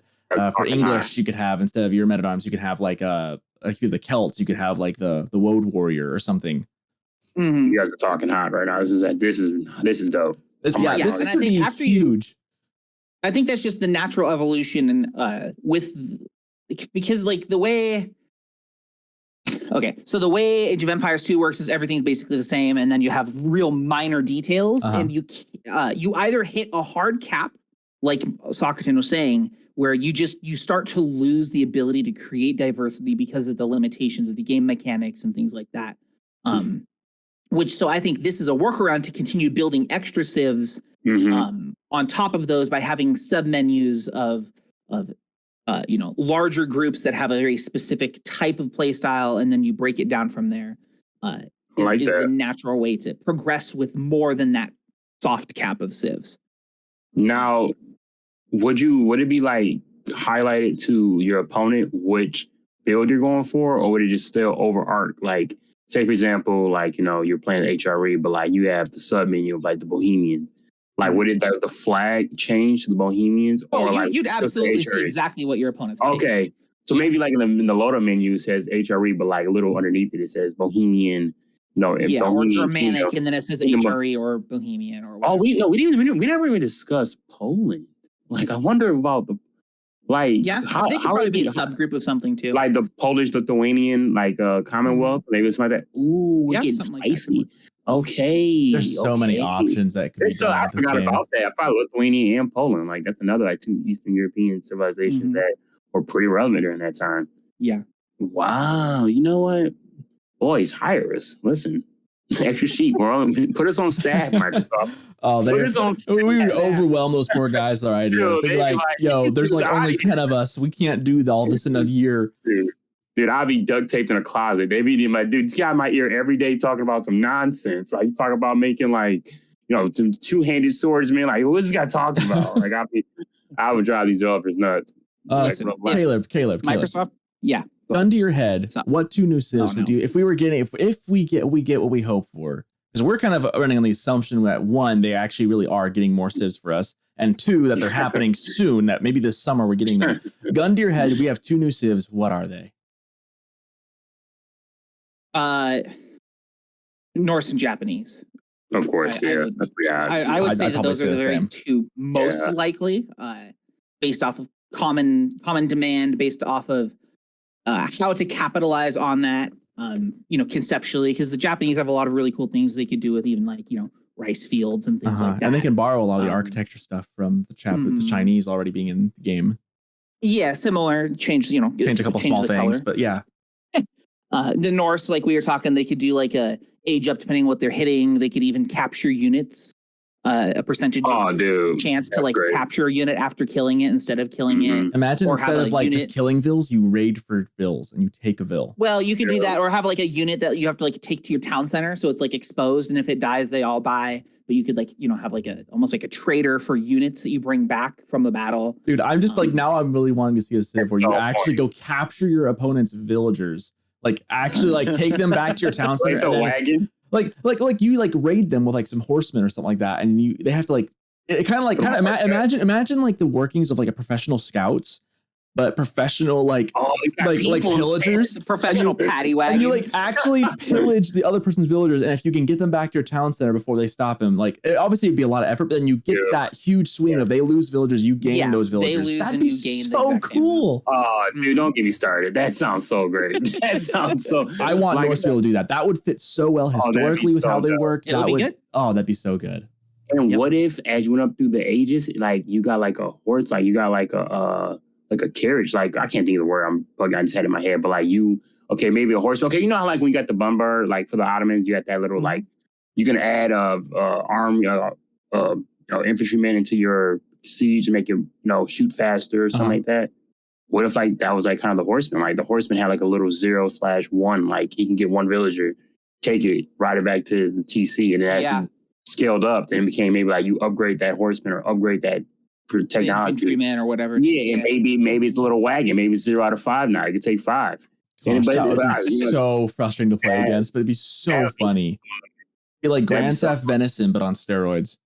Well, and it'd be interesting, snowballing off of the idea if they were maybe their age ups don't cost resources, but exclusively cost rating points. And the best way to stop them is to defend. Actually, build a ton of static defenses. And so if they can't raid you, they are stuck. You're stuck because you're building units. They get whatever bonuses would balance that out to equate to, You know what? So make it very punishable. Make it very punishable. I think that would actually, you would actually start seeing siege towers. If it was that bad, people would be building stone walls to try and keep them out because they can raid through. You might actually start seeing siege towers just to get those guys inside the base and to get the raids done. That, there's a lot of potential in this. Put us on staff. I'm done. Hire us, guys. We've got ideas. 3 contracts. We need 3 contracts. I need them. I'm accepting all offers now. Oh, 4. We gotta get Beale on this too. Oh yeah. Oh, I'm sorry, Bill. Oh, I'm sorry. If they pay for me to learn how to code, I'm down. I'll do it. I'll put it in. Yeah, give us a closet in the office. Give us a little quick closet. Give us 4 monitors and a nice little GPU, CPU. We're good. We'll make it happen. Oh boy, that'd be something. Hey, that's something, really. I'm really not. Wow. Here's another question, and this is completely speculative. Do we think that if and when they add new civs, will they make it a paid DLC? And how much would we expect it or want it to cost? Obviously, we want it to be free, but if it's not, would we be willing to pay? How much would we be willing to pay to see some of these new civs in the game? $20. $20. I could pay 20 for sure. I'd pay $20 for Japanese and Norse. I'd pay that. Even if I didn't play them much, I'd do it. But I feel like it has to have a campaign. It's got to have a campaign. It's like make it more like worthy. I mean, even though I would pay for just the civs in general, but I can't let them know that.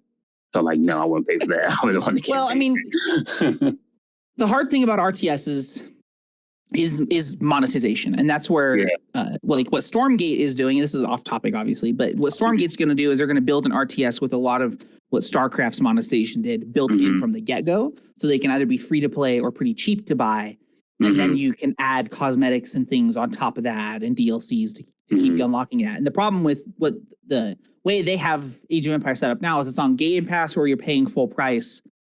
And if they don't have any continued revenue, there is no way for them to continue doing things on a long-term basis. Outside of just getting because how are they making money? Yeah. Well, and they have mentioned, I remember taking a couple months ago, this would have been back before the new year. So a good couple, like half a year ago, I remember doing one of the community surveys that they put out. And on there, one of the things they were asking about was, what do you think about having new cosmetics? And that got me super excited. I was, because, I like having our little banners. Everyone's got the little banners you can make, a little profile thing. Imagine basically, and this was kind of implied on this too when they were talking about it. They listed out some of these ideas they were having, like having your banner that you have like in your little profile. Imagine having that flying above your town center. Yeah. Or having having different, like maybe you take a sacred site and then your little flag goes up. Like, I mean, things like that would be so cool. Those little small changes would actually go a long way. Well, how much would we pay? Would we be willing to pay for cosmetics for this game? I mean, imagine like different ram cosmetics or different like sheep cosmetics. It would have to be, it would have to be specific things like that, because the core issue of adding like skin type cosmetics in RTS games is the units have to be recognizable. And if they're not recognizable, the game falls apart, right? In a MOBA, I know already who I'm fighting and it stays stagnant and the units aren't changing. Jinx isn't changing into Caitlyn, isn't changing into Twitch. So I know exactly who I'm fighting all the time and that's stagnant. And so then you can play off of the theme of the character and things like that. As opposed to like if a Musafati warrior changed to something drastically different looking, I would never recognize that. You know what I mean? Versus something else in the group. You're right, 100%. But like, so I think like the Men-at-Arms though, for like Men-at-Arms, the English Men-at-Arms, maybe you could play with like the shield, or maybe you could do, I think you could do some small things. It'd be small. It'd be small. Yeah, but what I want to pay for a shield is difficult to see in the middle of a battle. Yeah, that's true. I think Siege would be one of the easy things to decorate. I think Siege would be a really good one. I think Sheep and stuff, where it's isolated even to your own PC, or it's not even like a shared cosmetic, where you just change the sheep to boar or the sheep to lions or whatever, or the boar to lions, etc. You could do those type of changes where they're like isolated to even your own. Would people pay for isolated? Would people pay for isolated skins? Do you think?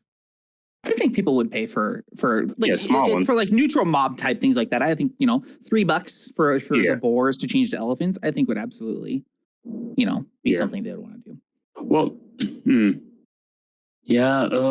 I get for like that. I don't know. Like you said, like boars turn to elephants and like lions. I don't know. Like I kind of feel like that should be just like temperament. I'm missing the word right. Like type of like Mediterranean based off of the environment. Yeah, the environment. I feel like that would be more relevant. Like if you're in. I feel like when it comes down to that, I feel like wolves could be like tigers in the Southeast Asia biome. Exactly biome. Yeah, I mean, and they do that in Age of Empires too. Yeah, okay, that. But I feel like if you're paying for something cosmetic, I mean, don't make it crazy. I mean, really like max out $3. Maybe give yourself a certain house, sigil on, maybe a trebuchet, or maybe your TC, something really small to help you stand out. I don't think that really hurt. And like even like keeps or towns of the buildings, like I don't think individual units really matter that much, because especially playing panoramic, you're not really going to see the detail in units that well, like not as much. Well, that's one of the challenges of the game too, right? Is being able to see what the units are from far away. I already struggled identifying Somalian. Like when I play Somali, I'm like, dude, I don't know. Is this a Donzo, or is this a javelin thrower? I like something like when they get in a big blob, it's really hard to decipher. So like I do not think like when it comes down to units, it's a little bit hard to actually differentiate them. But I do feel like I would probably pay $25 for an expansion of maybe a campaign and 2 new civs or 2-3 new civs. Like I don't know, but like after a while, like you said, Caleb, like I mean, you do need some type of revenue stream to continue the game. Like I mean, you just gonna like we think from a consumer point of view, like just give us it all, give us free. Like me personally, it would worry me if they weren't charging the next one. I'd be like, well, how are you guys getting money? Like how are you guys gonna keep this going? I was surprised when I was surprised when the Malians and Ottomans were for free. I mean, they kind of owed us.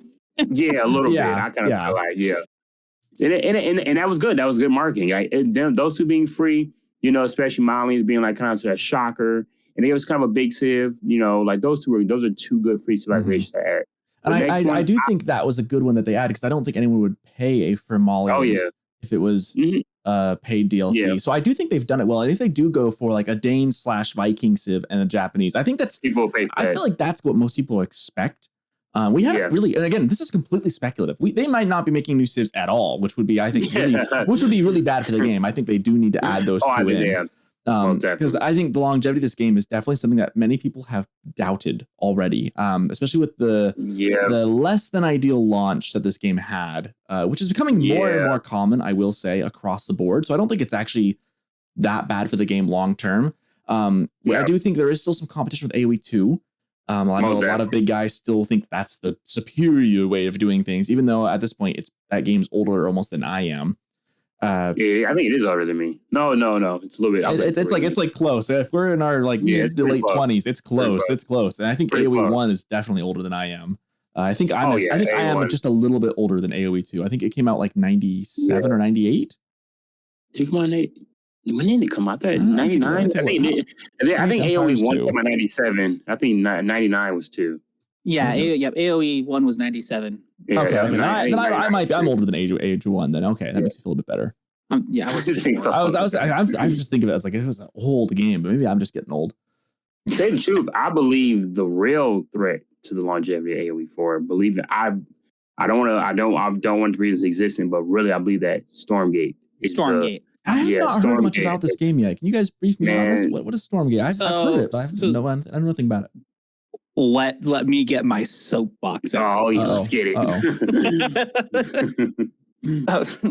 Okay, so Stormgate is being made by a lot of the guys that worked at Blizzard on StarCraft specifically, and it is being designed from the ground up to be a modern RTS, and that doesn't mean modern like Age of Empires 4.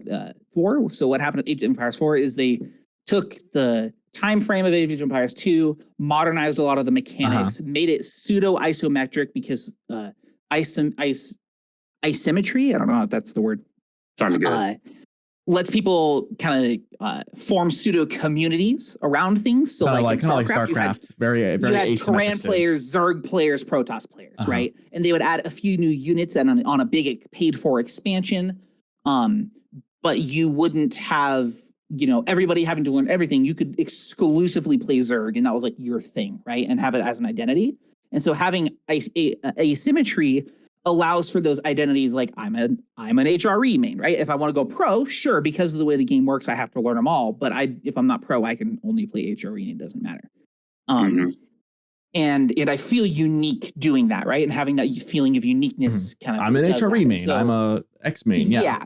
And so what Stormgate is doing is piggybacking off of StarCraft. There's going to be, I think they're talking about 3 to 5 total factions on release, potentially more depending on how it feels out. But initially, I think it's probably going to be 3. Currently, there's going to be 2 when they release the beta sometime later this year. And it is going to have a 3v3 co-op mode built in with different mechanics than 1v1s. So 1v1 is going to be standard RTS stuff. 3v3 is going to be kind of like StarCraft had their little hero mode where you picked like a hero and it was like a spin-off of one of the main factions. It's going to be like that built in from the get-go with its own game mode and its own battle scene with little hero units and stuff like that. And they're using fighting game technology. It's called rollback netcode or something like that, where you're able to like get like really, really low ping, and they can like do like instant replays and stuff right out the gate as well for esport type stuff. Oh, wow. And so they're doing a lot of really, really cool stuff at a base level from like, this is what we want to include at the start of the game and not things we'll add over time. And it's going to be minimal civs and play. We don't know how it's going to play, but it's assumed it's going to play more like StarCraft, just because that's where a lot of the guys are from and a lot of what they're basing their stuff off of. And so a lot of the people from StarCraft 2, because StarCraft 2 has no longer, they've stopped supporting it, basically. There's not going to be continued. It's an old game, yeah. Yeah. And so what will happen is a lot of those people will end up moving to Stormgate, whether it's a great game or a terrible game or whatever. A lot of them will just move over there because it's kind of the next step for that group. Exactly. And I think Age of Empires 4 will lose a decent portion of the people, at least initially. And they might fall back to, and they might fall back to Age of Empires 4 just because they do play completely differently. Age of Empires 4 is way more economic based than StarCraft is, but it just depends on where Stormgate lands. But currently, obviously you can't get too hyped about new games these days. Currently, sure. The way they're sharing their dev progress and the things that they are sharing are all moving in a very, very smart direction. Interesting. Yeah, there's been a lot of. I feel like there's been a lot of. There was a period of a lot of naysayers about Age of Empires 4. I think the launch wasn't great, and I think a lot of people left the game. I think it kind of went through a renaissance.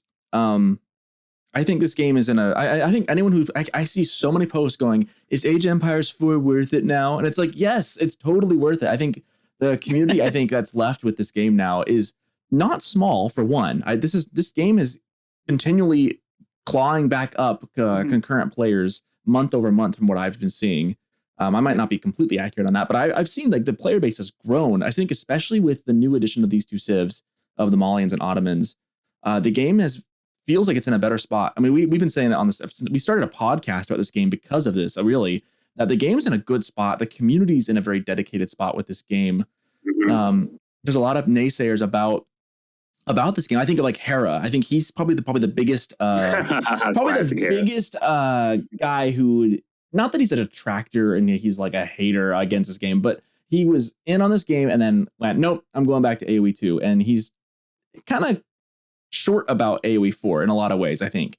And, he's entitled to his opinion. And I can disagree with him all he wants. He's a far better RTS player than I will probably ever be. So I can only say so much about it. Don't short yourself, man. You never know, man. I would have to play. I had to play like 16 hours a day to get there.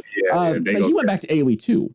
And AoE 2 has had a huge renaissance because of the definitive editions, because of just the support that it's gotten post facto, really. Age 4, I think a lot of people kind of wonder, like, where's this game going to go? I would say for a medieval strategy game, RTS game, it's kind of a hallmark of what there is. Because I mean, this new game that you're mentioning, what was it called? What's the new Stormgate? One? Stormgate, yeah. I mean, Stormgate, I feel like StarCraft and Stormgate are they're just very different from the medieval style that AoE 4 encompasses. Like to me, I like it's like gonna be like the new there's like Skyrim and then there's gonna be Skyrim in space with Starfield. Oh yeah. I think I'll enjoy that game, but Skyrim is Skyrim. Like there's something to having an Elder Scrolls game that the genres are just different. You got sci-fi, you've got medieval fantasy, essentially. I think it's like Fallout and Skyrim. Yeah, very different. Yeah. Different fun games are different. I think the people have really kind of doubted the longevity of this game, but from what I've seen the devs so far, especially I think the last 6 months, this game has made a big comeback. At least I think so. I think it's definitely done the right things to make itself last a good number of years going forward. I don't know. What do you guys think? Well, if I high upon that, I do believe, like you said, the game. I was late. I didn't play the game exactly on launch, but believe it or not, this game had like a huge, like, it's almost like how Stormgate is now. Like, it was like brewing in the distance and people didn't know what. Everybody's anticipating it really heavy. Like, I believe you look at it now, like at the time where it first launched, I mean, it had like peak of like 69, 70,000 people watching on Twitch. It was a really big game, tournaments off rip. And this happens to a lot of games. I mean, I'm not going to I'm not going to be too long-winded, but for example, like a game called, not quite the same, but okay, let's go Rainbow Six Siege. It's a first-person shooter game. Very high anticipated. When it launched, it was really rocky, but developers stay supporting it. And now it's I don't know if it does the same esports following, but it became very big later on. Kind of the same thing with this game's very different, but this is a big example of a game high anticipated, very bad launch, really bad launch, but still came around and persevered. And this game called No Man's Sky. I never heard of that. Oh, dude, No Man's Sky. No Man's Sky is a huge game, dude. That game launched horribly. Oh, it was atrocious. Atrocious. Like, people were so, like demanding refunds. Right. It was bad. Reminds you like Cyberpunk, like that. That was another example of just like it was on par with Cyberpunk, except for it wasn't glitchy and problematic. It was like there was nothing to do in the game. Yeah, exactly. Nothing to do. Game. Nothing to do. Whereas now, if you watch No Man's Sky, now if you play No Man's Sky now, the game is like a whole nother game. Oh, it's insane. Like it's so good. It's so good. Like, and it's got a whole resurgence of people playing. People still play it. Like me and my brother, when we get really bored, getting Tower Rush and Age of Empires 4, we'll chill out and play a game like that. But the point I'm trying to make is that like it's really kind of the hands of the developers and making sure there's some type of support still for the game. If they realize that Age of Empires 4 numbers aren't really where they want it to be and they hang the towel up and give us like a little update every 6 months or something, then sadly the game will go under. But if they recognize how powerful the community is, I mean, this community is like I said, it's the most enthusiastic community I've ever played any video game on. I mean, I've never seen a community where really you got people donating thousands of dollars just to, fund tournaments and just get these pro players invested in all that. The community it's a very community driven game. I mean, we're literally making a podcast about it. So yeah, I definitely agree with that. Exactly. There you go. It's literally, look at us. We're prime example. We're really over here. I've never listened to a podcast, even been on a podcast strictly really directed to one game. But if the community stays strong and the game keeps getting supported, even with Stormgate, I mean, my biggest fear with Stormgate is the pro scene might take a little bit of a blunder because a lot of these pro players, most of them, pretty much all the top players in the game, all came from StarCraft 2. Yep. I don't want them kind of using Age of Empires like a little bit of a filler just until Stormgate comes out. It really depends on my biggest fear is I hope AoE 4 is in a good state, even better state than now by the time Stormgate comes around, because they do entertain. They're very, very different games. You know what I'm saying? Like it's like Company of Heroes, right? I mean, exactly, I don't feel like Company of Heroes has really pulled away anyone from Age of Empires 4. I mean, I know that Fitzbro will play it. I know that who else? Snoopa is another streamer I know of who will play it. But I feel like the main core player base of this game is still in Age of Empires 4. It's if you don't like a modern shoot 'em kind of World War II or like a sci-fi game, I think the genres, if it was like an actual medieval RTS, I'd be a lot more concerned. But I think you're right. There are different enough games that there's enough people in the world. I think there's enough for everyone. Yeah, I think AoE 4 is really doing good 1v1. I think that's the prime. Like Stormgate, I feel like they're going for more of the popularity route. They want to be the one that really jump off the porch and really get a big following and audience. And they're going down the right route. They're really more focused around 3v3 team game, which is gonna have a bigger player base with team games. Mm-hmm. A lot more people like playing with their friends and playing together. And AoE 4 has that team aspect of it, but it's not as balanced as well as 1v1. And 1v1 things are real meat and potatoes of AoE 4.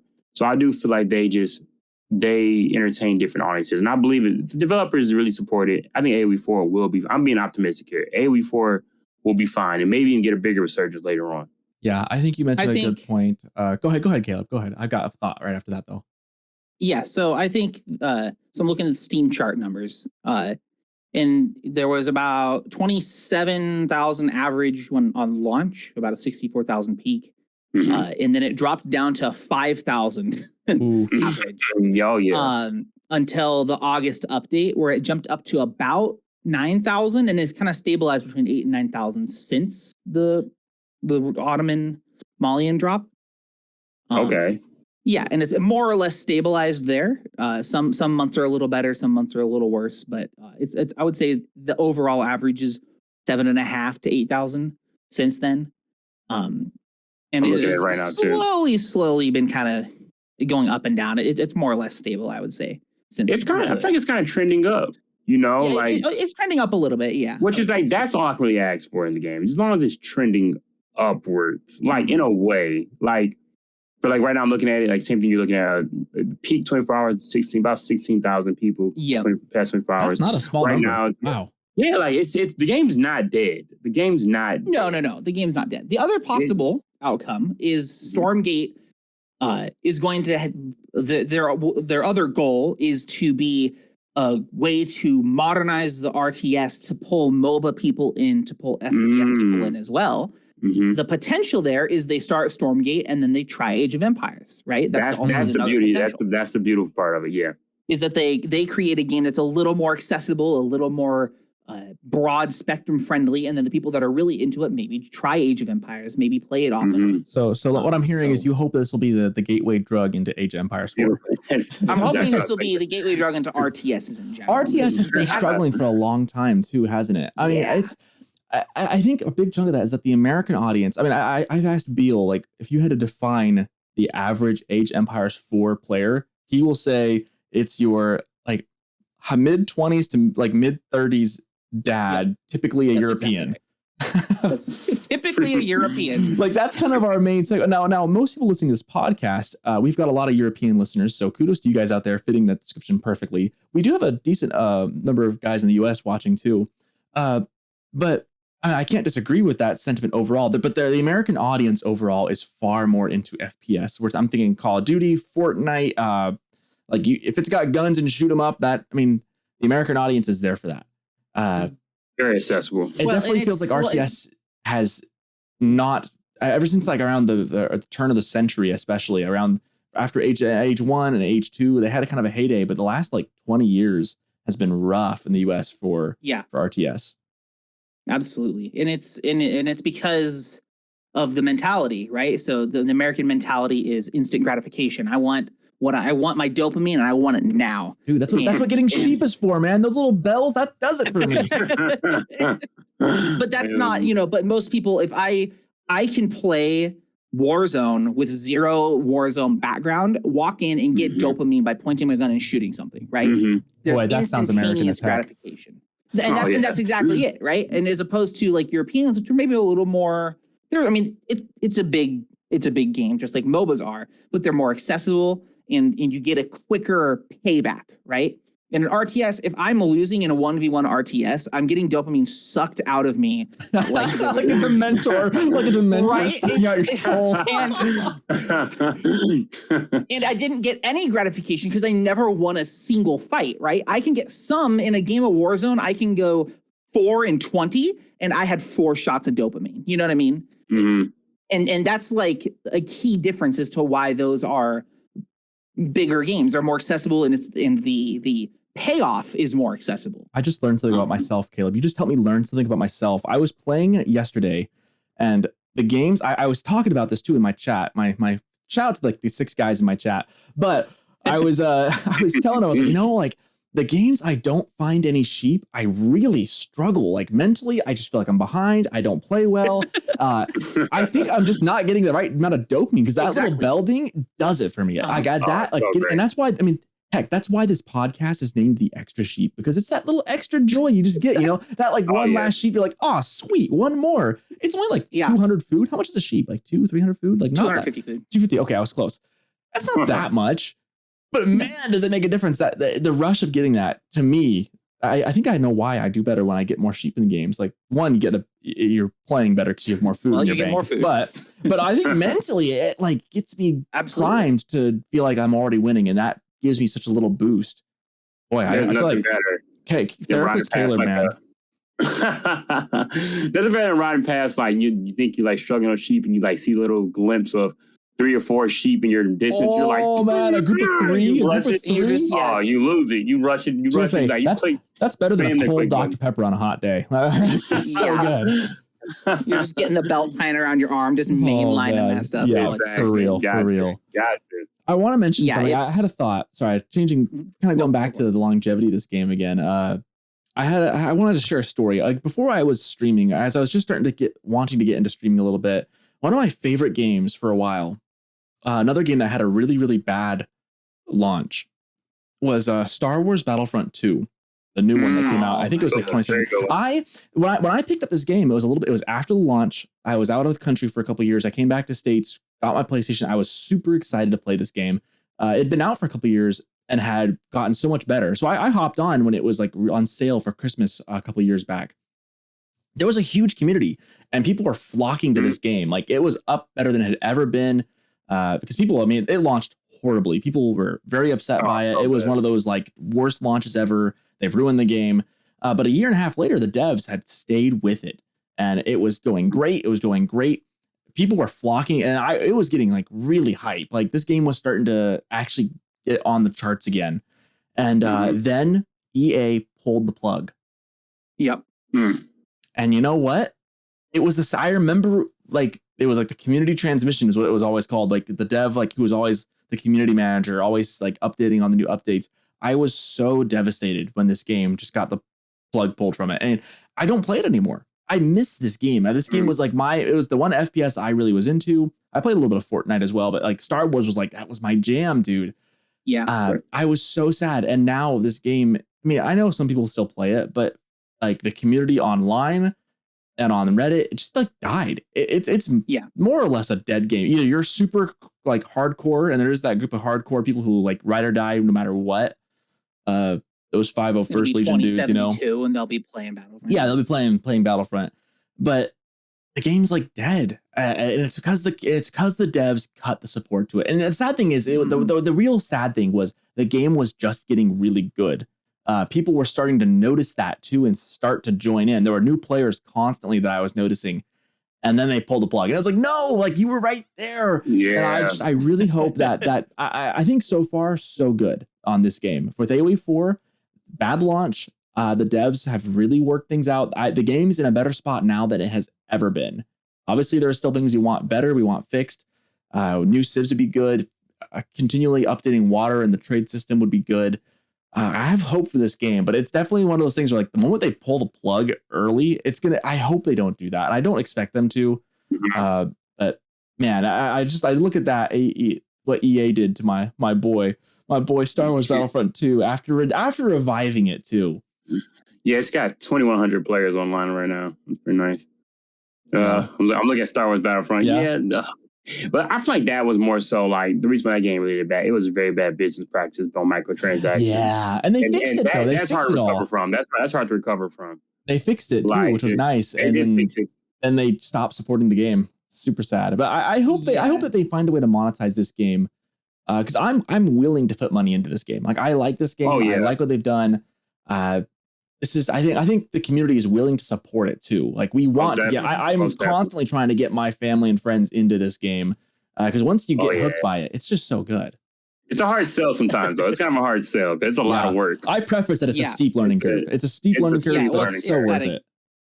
It's that accessibility level. Yeah. Really, really quick. Okay, I know we're getting a little long in the tooth here. I just want to make the one thing I will say about RTS community. I was actually playing not too long ago, and my girlfriend, she was watching me play. I don't know if I mentioned this on the podcast before. She was watching me play. Yeah, we know you've got a girlfriend, Sir Nevels. Stop rubbing it in. Oh yeah, just kidding. I'm sorry. She thinks I'm nervous. Just kidding. I'm just kidding. But yeah, dude, she's watching me play, right? And when I say like, I was just stressing out the whole time. I'm sitting there getting mad. I'm saying, unforgivable words. I'm saying mean. I'm swearing. I'm mad. I'm upset. She looked at me and she was like, "Are you having fun?" Like, she was like, "Are you having a fun time playing this game?" And I looked at her. It was actually a really good question about RTS games in general. I looked at her and I was like, I don't know if I play this game for fun. I play it because I find it infinitely satisfying. Like, it's a satisfying game when you're like, okay, I play like Minecraft for fun. Or like I play something like that, like for fun, like just to chill back, relax. But like the level of competition in a lot of RTS games, it's like, it's satisfying. Like just winning, implementing strategy and becoming successful with it. It's very fun, but like you said, it's a steep learning curve. You have to put work in. I mean, you actually have to work outside the game. You're actually looking at build orders. You're making your own build orders. Like, you can actually play the game without playing the game. It's pretty insane. Like, it's a lot to it. And like I said, it's a hard sell, but once you get into it, it's very rewarding. But if to close it out on this, my point of the conversation, I really believe that developers stay supporting it. And, even Stormgate, people might look at it as something that's going to hurt the game. Caleb brought up a great point. It actually could bring more players into the genre as a whole. And people might start exploring games they never thought they would explore again. Like I said, gateway. It's a gateway drug to RTS, maybe. Gateway drug. You know what I'm saying? It's the kid behind the school. Hey, man, you try this, hey, man. You want to try some Stormgate? This is RTS stuff's real good. And then there's like a Stormgate, maybe try this Age of Empire. They're like, oh, it's Age of Empire. Wait a minute. Oh, God. Like, you know what I'm saying? Who knows? But, I believe that the game, as long as the game has quality and the community trusts the developers and they do well on the business side, the game won't completely dead. Like you mentioned Battlefront, the community lost trust really in developers. They kind of had them, or not even developers, but the monetization behind the game in general. It seemed very anti-consumerism. If they continue to listen to the community, continue to support the community, and let them know that they're like, what we want in the game is being implemented and they're hearing it out, the game will be fine. I truly believe that. The game's not going to completely die out. Yeah. It might even prevail. I really like your question you mentioned. In fact, I think we'll take a break here in just a second. Before we do, this is going to segue into my extra sheep so well.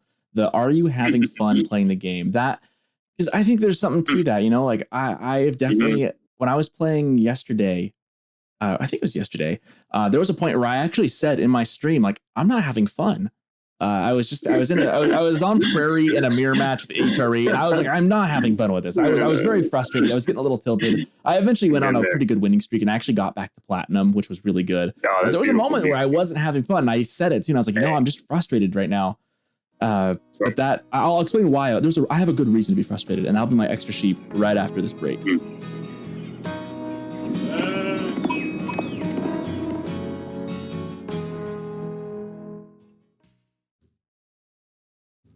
Hey, Socerton here again. This is the time of the show where I usually take a moment, a break from our show while we're taking a break. I just want to go through a couple things, a couple of highlights, a couple of shout outs. First and foremost to Calerb Calamari. He did a great job today, stepping up, filling in the shoes for Beale as he was away and busy. Just really appreciate his effort and his willingness to hop on. I know it can be kind of hard just to jump in and pretend like nothing's different, that you're the actual guy. So he did a really good job doing that for us, and we really, really appreciate him. Hope we can hear more from him in the future as well. On guest hosts, we are hoping, I know a lot of you guys have mentioned, hey, you should interview some streamers. You should totally get some other guys on here and interview them and see what their thoughts are about the game. We love that idea, first of all. We are wanting to do that. The big question is, how? I've actually got to start reaching out to some guys. I've got a couple of people on my list I want to start out with. I think we could get. Obviously, there are some big names in the community. I'm thinking like the Beastie Cutie, Marine Lords, the Whams, Puppy Paws, those big guys. I don't know if they even listen to this podcast or if they're aware of it exists. Hopefully they do. If they are listening, if you guys are listening, I would love to get you on at some point. It doesn't need to be for the full 2 hours. It could just be a quick little interview. We'd love to have that. That aside, I don't think they're listening. If they are, sweet. Thanks for listening, guys. But yeah, we're hoping to get some guests on the podcast. I think that's definitely something people have recommended I do. And that's something I should follow up with. I will say, I am expecting a baby coming up here in the next couple of weeks. So the next episode, not that I'm going to be phoning it in, but I've got a lot of other priorities and family things I'll be worried about. So it might be a little bit of time before I get someone as a guest star on. It takes a lot of effort on my end to get everything set up and going. But I am planning on doing something like that. I think that's a great feedback. I think it's a great thing we should be trying to do. We'll work our way with maybe some of the medium-sized streamers and other community members in AOE4 and go from there. So hopefully in the next couple weeks, months, we will have that for you guys. So yeah. Another thing I want to shout out, we do have a couple of people now on the Patreon supporting the podcast with their cold hard cash. I super appreciate that, first of all. Obviously, we have a goal to raise $100 to host this for its first full year. It takes $100 a year right now for me to host this. Our goal is to hit that. We've got a couple people. If you have a couple extra dollars you can spare, if you've really been enjoying the content, and if you're able to do so, we would greatly appreciate it. All that money is literally just going right back into hosting the podcast. Right now, it's out of my pocket. This is basically a service I'm just doing just because I really am passionate about it. That said, I am having a baby. It does cost a lot of money in the United States. So I'd rather not be, dipping into my own personal funds. It'd be nice if this was more community sponsored. So yeah, if you can, that'd be great. We have a Patreon. The link's in the description of this episode on Spotify and on everywhere else you can get it. Yeah, if you can, we'd love that. A couple other things. I want to shout out the Griat Bara Discord. This podcast, I think, definitely found its home kind of starting out on that podcast. The Griat Bara is just such a great community server. If you aren't aware of that Discord server and you are a big listener of the show and you just like AOE Age of Empires 4, check them out. Odds are you're listening to this podcast because you're from that server, in which case I'm preaching to the choir. But check out the Griat Bara if you haven't heard of them. Also, check out the Rising Empires, another Discord server and a tournament group. If you want to play a tournament, if you're anywhere from, bronze to even if you're up in the Conqueror levels, Rising Empires has tournaments for you. We've got the low ELO Legends for those who are like myself, maybe mid ladder, low ladder, maybe like up in the diamond range. If you're up there too, you can play. And then for those who are like Conquerors and those like wanting to get into some professional style tournaments, that's an option too. They have the War Chief Club, which is a good way to get some actual experience in those high level play tournaments. So yeah, let's see, what else do I got here? I just want to shout out our international viewers again. The UK and Canada really stepped up the last couple weeks. Australia has been our number 2 for the longest time, followed by, of course, the stateside peeps here in the USA. not that I don't appreciate you guys as well. I really appreciate it. It's just fun for me to see the international community behind this as well. But Canada lately has been representing North America, really coming through. Lots of viewers out there. Also, a lot of viewers in the UK, and I've heard from a lot of people from the UK as well recently. I'm thinking of, I think how, if you're listening to this on the train in London, heading towards London, I am thinking about you, my friend. Really appreciated some of your thoughts and some of your kind feedback. People like you are what we're doing this podcast for. Yeah, people who just really want to have a little more AOE4 in their day. They're commuting. They're doing, the things that we got to do because we have to live and make money and, pay the rent. But I appreciate you guys, and I hope this podcast reaches you guys in a good spot. And I'm just really glad to hear that you guys are listening. If you guys want to become a part of the Extra Sheep community, besides just joining the Patreon, if you want to just, have a Discord with us, I have a Discord channel, my own personal Discord channel. I've got a couple channels in that that are dedicated specifically for this podcast. So if like those map ideas, if you have any terrible map ideas we want to get you guys to share, you can find the links to that in the episode link as well. Join the Discord. You can give me suggestions, give me your feedback. If you have any questions that you want me to answer on the podcast or topics you want me to discuss, you can give us feedback there. We would love to hear from you guys. This podcast, if we're going to make this podcast funded by you guys eventually, this podcast needs to be giving you guys the content that you want. So far, it's been just me coming up with ideas and Sir Nevels coming up with ideas and Beale. But we are open to suggestions. We're open to hearing your guys' feedback. So feel free. We're listening. Our ears are open. We're always looking at that. We're always excited for the feedback. I think that's about all that I have. I guess I'll just send it on back to finish out this episode. I really appreciate you guys, and have a good rest of your day.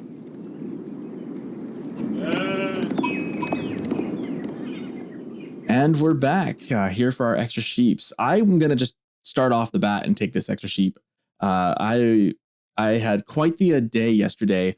Apparently, I almost put this in the news section, but I wanted to save this for my extra sheep, and I might be a little long-winded in this one, so forgive me, guys.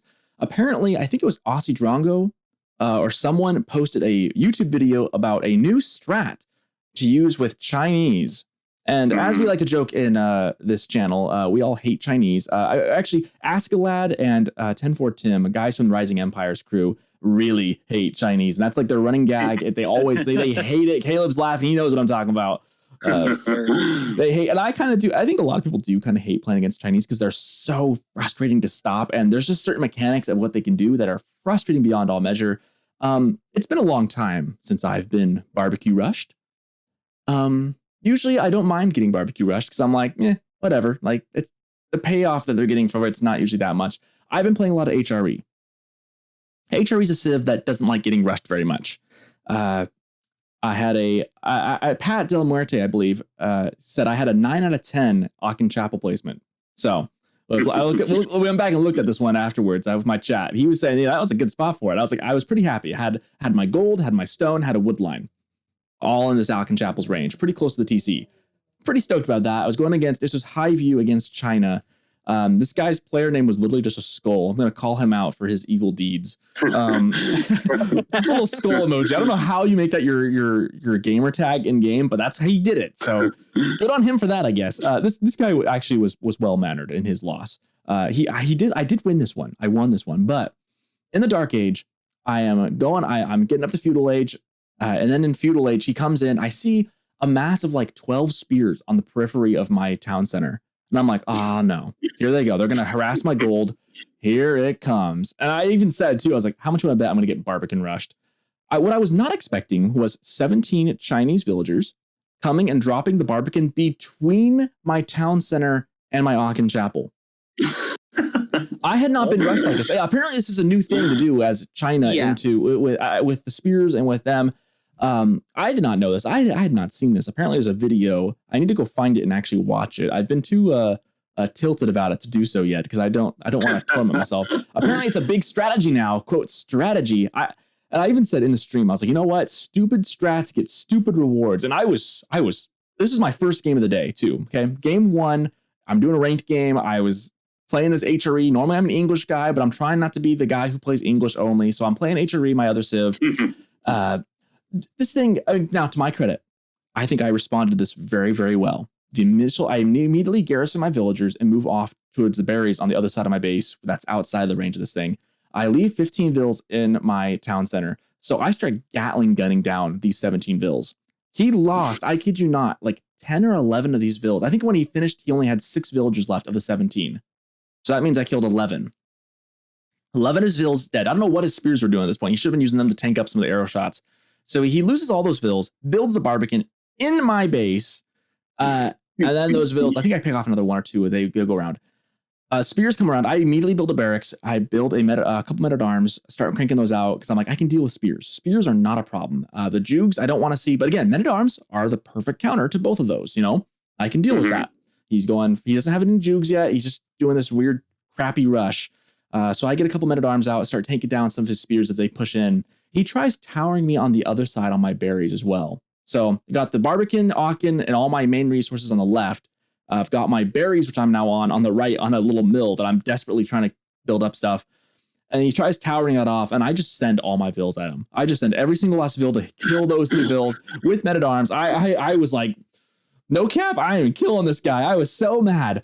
I ended up actually pushing him out. He actually destroyed 2 of the towers before he could even try. He just like gave up on both towers, and I just started chasing him down, killing every vill. And then he was like, well played, and surrendered.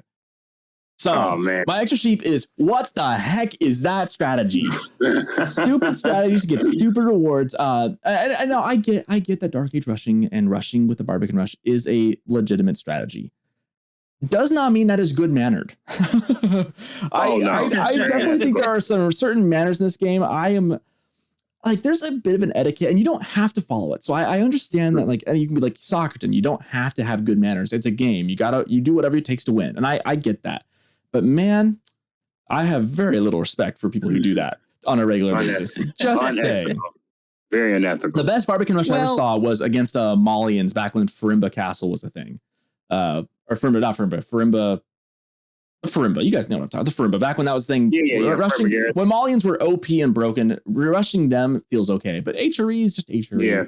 I was very tilted, but it's a strategy. I get it. I don't think I'd ever use it. But the best way, again, I want to reiterate for our listeners, especially if you're not as high level play, and I'm only plat, I'm not that high. When you get Barbican rushed, I urge you guys to not overreact. Take out as many of those vills as possible. Move your economy to the side. Life will continue. Don't even worry about focusing it down right off the bat either. You can just ignore it. Find other resources. Build up a military. Start dealing the damage. Make that risk not pay off for them. Can I actually give a good counter to a bar? Not a foolproof counter, but something that actually can put pressure on a Barbican rush. I seen a pro player do it during the Asidrango Octagon. His little free frog he's got going on. Okay, if you're getting Barbican rush or tower rush, it's not foolproof because it depends on how many villages he pulls to make the Barbican. Chinese build really fast. But take 5 villagers, and instead of like attacking those villagers with his villagers, build up a tower right next to it with 5 vills and garrison them up immediately. So what's going to happen is that, like, if he's not done yet, those 5 arrows from that tower are going to kill those villagers way faster. And they once he gets close to, get close to being done, you just ungarrison them, bring them back, and then that Barbican's going to focus on that tower. So like it's kind of like he's gonna have to like manually have the Barbican shoot somewhere else, and a lot of times the Barbican's gonna default to shooting the tower. So not only are you killing villas with that tower, but now the Barbican is also distracted. I seen Ring Lord do that, and it actually worked out. Yeah, really. I was like, yo, wait a minute. That's a good strat. Yeah. Thankfully for me, this guy put it literally between my Aachen and my TC. Yeah. So my TC did the job for me, but I had the audacity of that one. I thought he was going to put it on the other side by the golden stone and my wood and kind of block off that half and just put pressure. For him to drop it right on my face, I was in shock. I started out my day very tilted in my stream. And then I went to lose. I lost the game after that in a mirror match, and I was feeling kind of rough. But then my chat kind of brought me back. Yeah. Hey, that's good to have a good chat. I believe that started on. Yeah, I believe that started on mountain clearing. because there was basically nowhere else to go but your base because the whole map was so squished. And so people would slap it like on top of your base, and then you just like couldn't do anything because of the way the map was structured. And so I'm assuming it evolved from there, because that's the first time I heard of like putting it on the town center like that is on mountain clearing. Yeah, that's great. Caleb, do you have an extra sheep you want to share with us before we finish up? Yeah, sure. So again, have been off and on this game. I didn't have access to my computer for a while, so the most recent updates I haven't been like super up to date on. But I was playing with Ask Lod in a 1v1 from Rising Empires, and he and I did my mine work archers into Malians, and I was like, well, sounds like a decent idea into the Malians, because they're going to build jab throwers or whatever, and it's going to stop them from moving past castle or whatever. And he made scouts, and then he upgraded those scouts into Giga Chad Malian scouts. Warrior scouts, yeah. And they kicked my archers' butts so hard. I didn't realize how well the scouts would do into archers. Like, conceptually, my brain just exploded. I'm like, they're scouts. Why am I dying in this fight? I do not understand. That's like the best time to go for warrior scouts. Actually, is into archers. That's like the best. Yeah, I've been out of the loop, didn't know, and I was like, I'm just gonna do this mine work archer thing. I've been thinking about it for a while, and then I saw the scouts, and I was like, oh man, this is gonna be great. And I ran him forward, and I got some kills and got some good picks on his eco. And then my army got wiped, and I could not understand what was happening. I'm grimacing. You can't see it, but I'm grimacing at that, because the meta right now, for anyone who's not aware, the meta is right now to go for not going for the Sultani Trade Network, going for the other the Mansa Quarry. And then you go into, you immediately put down a stable and start going into warrior scouts. That is a very meta play. Not very going for the Farimba. That is very, very meta and very popular with Malians right now. Unethical. People want that nerf. Sir Neville knows about that. The warrior scouts. We played the free for all, and we're not going to talk about that. I may or may not have bullied Sir Neville's and his brother in a free for all. So listen, man, I felt like I was getting bullied that game. I was with moreknights.com, man. I was with him, and he was like, man, you just got to go for more scouts. You don't have knights, go for more scouts.com, and it worked. Yeah, that was a very effective play. People actually, a lot of pros are very upset the last patch that scouts weren't nerfed. So, Caleb, it's not just you. Like, those scouts are extremely strong right now. They get shredded by spears, though. They really do just get shredded. I'm not going to fishtail. I was going to fishtail into discussion about Malians, but I won't. Cool. No, Sir Nevels, I think you're last up for our extra sheep. Okay, this is something this is a build that actually me and my brother, we were playing, and he actually started it. I kind of just added a little bit more of a little more seasoning to it, a little twist, because I think it's greedy, very greedy, and it's very punishable, but it also has viability depending on who you play. If you scout your opponent right, I actually put a name to this build. It's called the poor man's French. It's generic French. So basically how it works, I try to sum it up quickly. You just, instead of you harassing, instead of you going up with the council hall, you go up with the Abbey of Kings. And so really what we do is that you pretty much go 2 TCs, you level up the Abbey of Kings, put it on your gold, and go 2 TCs behind that. So you really fast 2 town centers. And then you put about 5 on gold with the Abbey of Kings over there. And you kind of you make a king and maybe a couple of horsemen, and just kind of harass while you go castle. And the whole point of it is so for example, me and my brother are playing, and I try harassing his golds. I knew he's trying to go fast castle, but what happens is he garrisons up his villagers on the second TC he puts on gold. So he puts them on, he gets up in the town center, and they fire back whatever I'm trying to harass with. And the moment they come out, whatever damage I did on them, they're being healed back up by the Abbey of Kings. So pretty much you never lose anybody on gold, which I know English really are more so favored to go on wood, but you are rallying your villagers on the wood, and you're building farms in the background. And the king and the horsemen are kind of keeping your enemy busy on his side while you're really trying to go castle. I call it the poor man's French because obviously you're harassing with horsemen and you're healing up with horsemen instead of knights.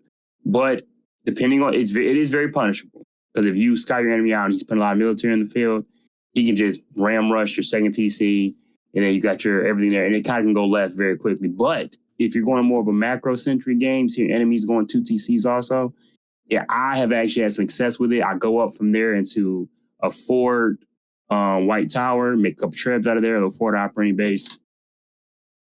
Game over. But it depends. So it's very depending it's on definitely an off meta build, huh? Definitely off meta. It's very. I try at least. I have a second account that I just do so many off meta, and it depends. Like it still needs some work. Okay, I'm still trying to figure out exactly if the king and the harassment is going to play out as much. Maybe I should make no military. But English is so good at defense. Like unless your enemy's trying to all in kill you in feudal, if you scale up with that, it actually can be very effective.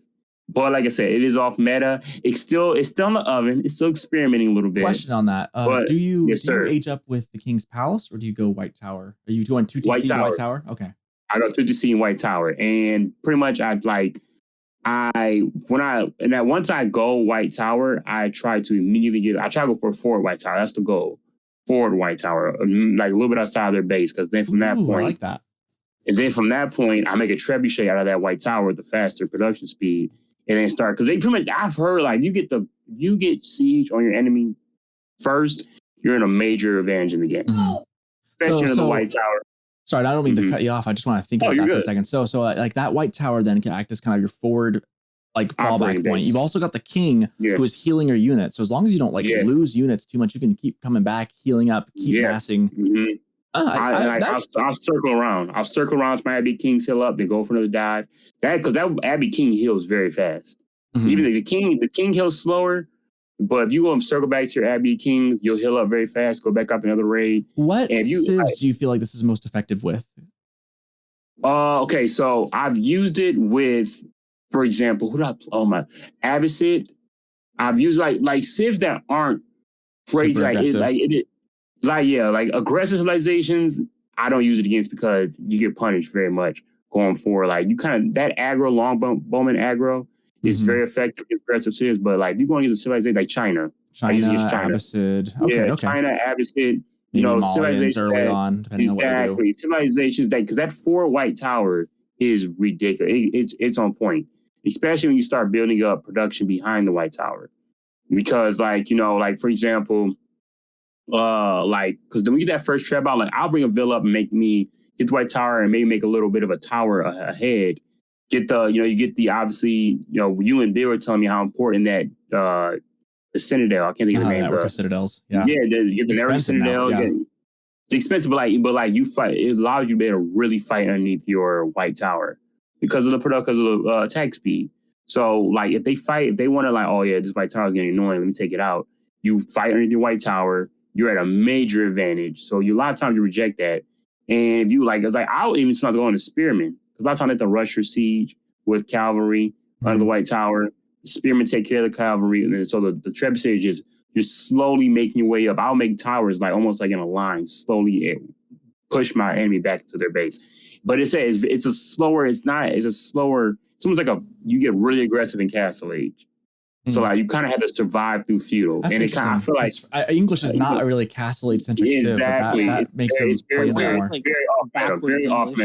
very off meta build English. But I would say that's the beauty of the game. That's where the game gets its lifespan from. You try new things, new strategies. Like that's my favorite part of the game. My favorite part of the game is like trying something you're not very much keen to see. Just like say I told you before I did like a proxy Mongol pastures base. You're telling us about this 2 weeks ago. It's like, I like doing stupid stuff. I think about win rate. I might have to try that strat. I might have to try with that and play with that. I'm a big English guy, and an off meta build that could work would be fun. I'll have to play around with it. And everyone always expects you to go archers. Everyone expects you to go archers. They almost are in their head, especially lower level. They're like they almost don't even worry about scouting. You're like, he's gonna go archers, obviously. Or if you go 2TC, so it's Abbey Kings. Aggression, if you want to make king and a horseman, that's optional. But Abbey King's on your goal. 2TC's Abbey King in the 4 White Tower, if I had to get a title to it. And sometimes, and as you're doing that, make farms your base and get your food together and get your goal, because your goal will always be protected by the town center. It's a good, it's fine. It's a good Castle Age build for the English, but it can't be very punishable. Okay, I might try that out. All right, we have gone, this might be one of our longest episodes yet. We are over 2 hours. Oh, yeah. Calerb has filled in the big shoes for Beale today. Thanks for being on with us, Caleb. Yeah, no problem. Beale, I'm coming for you, buddy. Oh yeah. Alrighty, this has been The Extra Sheep. We will be back in 2 weeks. Again, if you guys want to send your worst map ideas, I will leave that open. I do want to hear more. We would love to revisit that one maybe next time. Until then, I guess coming from you from the virtual pasture studios here in the Pacific Northwest, I'm signing off. You guys have a great week. Oh yeah, you too, man. Great Thanks, man. talk.